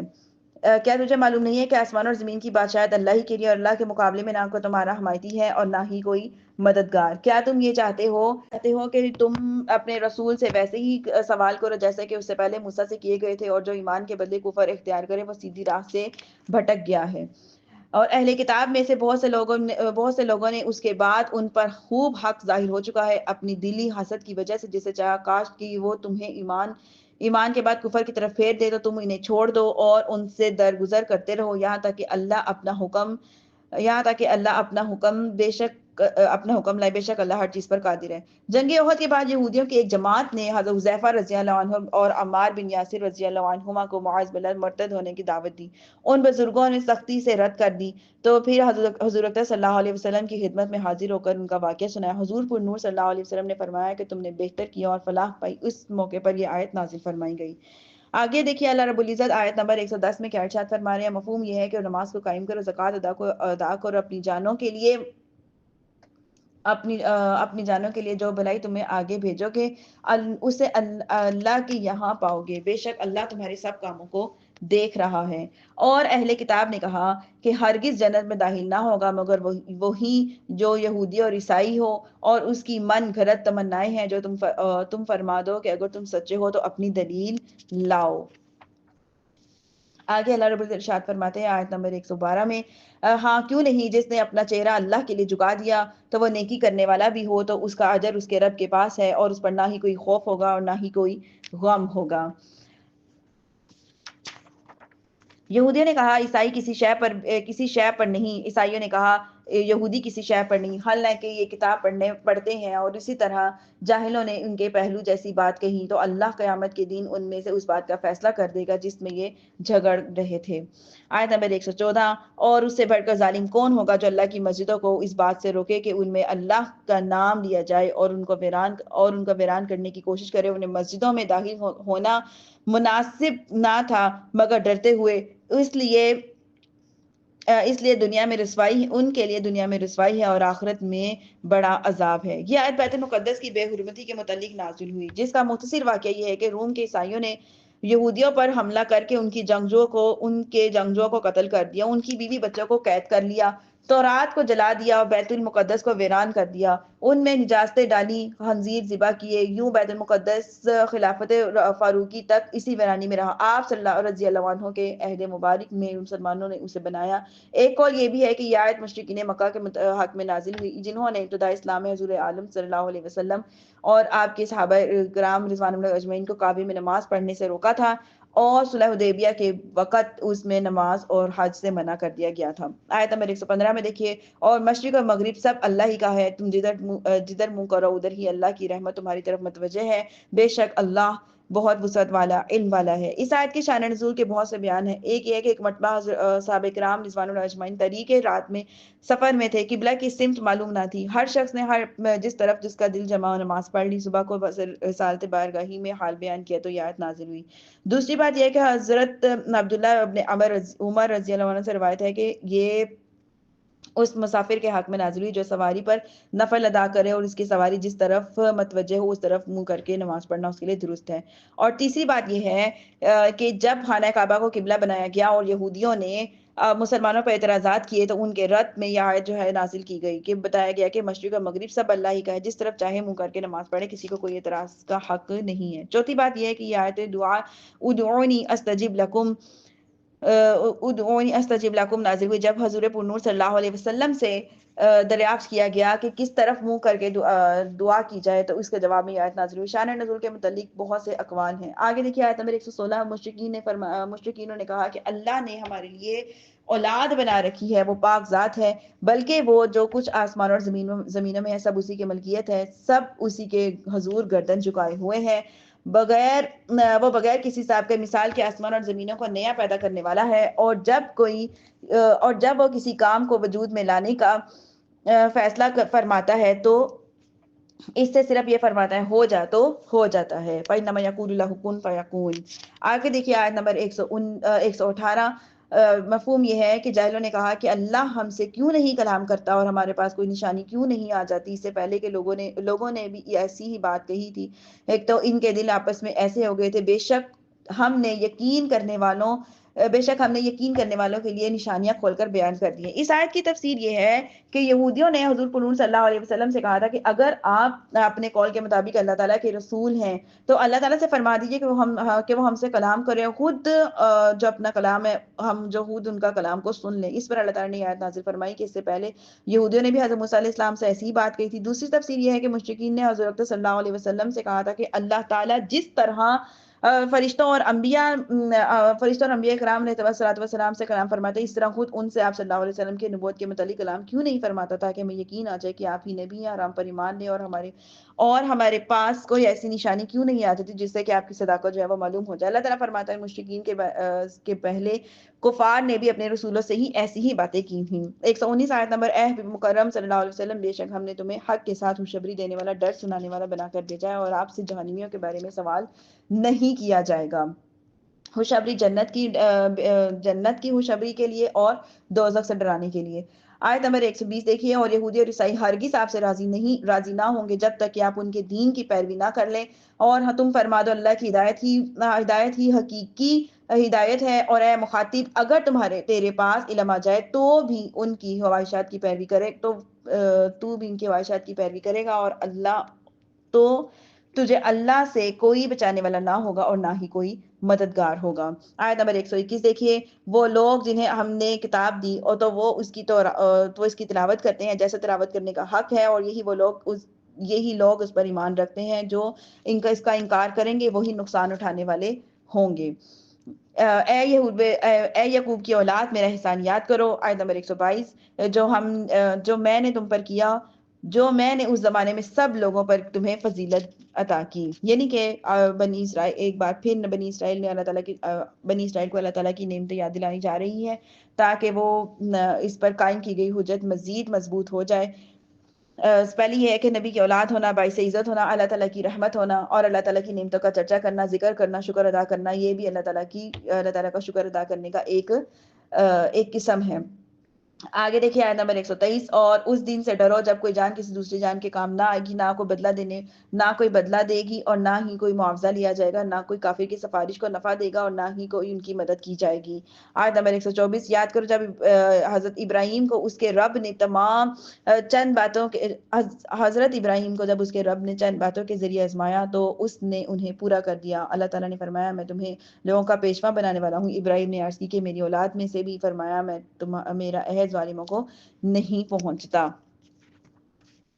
آیت نمبر 125، اور یاد کرو جب ہم نے اس گھر کو لوگوں کے لیے مرجع اور ایمان بنایا، اور اے مسلمانوں تم ابراہیم کے کھڑے ہونے کی جگہ کو نماز کا مقام بنایا، اور ہم نے ابراہیم اور اسماعیل کو تاکید فرمائی کہ ہمارا گھر طواف کرنے والوں اور تقاف کرنے والوں اور رکوع اور سجود کرنے والوں کے لیے خوب پاک صاف رکھو۔ آیت نمبر 126، اور یاد کرو کہ جب ابراہیم نے عرض کی کہ اے میرے رب اس شہر کو امن والا بنا دے، اور اس میں رہنے والے جو اللہ اور آخرت کے دین پر ایمان رکھتے ہوں انہیں مختلف پھلوں کا رزق عطا کیا۔ اللہ نے فرمایا اور جو کافر ہو تو اسے بھی تھوڑی سی مدت کے لیے نفع اٹھانے دوں گا، اور جب پھر اسے دوزخ کے عذاب کی طرف مجبور کر دوں گا، اور وہ پلٹنے کی بہت بری جگہ ہے۔ آیت نمبر 127، اور جب ابراہیم علیہ السلام اور اسماعیل علیہ السلام اس گھر کی بنیادیں بلند کر رہے تھے تو یہ دعا کر رہے تھے، اے ہمارے رب ہم سے قبول فرما، بے شک تو ہی سننے والا اور جاننے والا ہے۔ ربنا وجعلنا مسلمین لک ومن ذریتنا امۃ مسلمۃ لک وارنا مناسکنا وتب علینا انک انت التواب الرحیم۔ اے ہمارے رب اور ہم دونوں کو اپنا فرما بردار رکھ، اور ہماری اولاد میں سے ایک ایسی امت بنا جو تیری فرما بردار ہو اور تیری عبادت کے طریقے دکھا دے، اور ہمیں ہماری عبادت کے طریقے دکھا دے، اور ہم پر اپنی رحمت کے ساتھ رجوع فرما، بے شک تو ہی بہت توبہ قبول کرنے والا مہربان ہے۔ ربنا وابعث فیہم رسولا منہم یتلو علیہم آیاتک ویعلمہم الکتاب والحکمۃ ویزکیہم انک انت العزیز الحکیم۔ اے ہمارے رب اور ان کے درمیان انہی میں سے ایک رسول بھیج جو ان پر تیری آیتوں کی تلاوت کرے، اور انہیں تیری کتاب اور حکمت علم سکھا، اور انہیں خوب عقیدہ فرما دے، بے شک تو ہی غالب حکمت والا ہے۔ آیت نمبر 130، اور ابراہیم کے دین سے وہی منہ پھیرے گا جس نے خود کو احمد بنا رکھا ہو، اور بے شک ہم نے اسے دنیا میں چن لیا، اور بے شک وہ آخرت میں ہمارا خاص قرب پانے والوں میں ہوں گے۔ آیت نمبر 131 اور 32 ارشاد فرماتے ہیں، یاد کرو جب ان کے رب کے پاس اسے فرمایا گیا کہ فرما برداری کر، اور تو اس نے عرض کی کہ میں نے فرما برداری کی اس کی جو تمام جہانوں کو پالنے والا ہے۔ ابراہیم اور یعقوب نے اپنے بیٹوں کو اسی دین کی وصیت کی کہ اے میرے بیٹو، بے شک اللہ نے یہ دین تمہارے لیے چن لیا ہے، اور تم ہرگز نہ مرنا اس حال میں کہ تم مسلمان رہو۔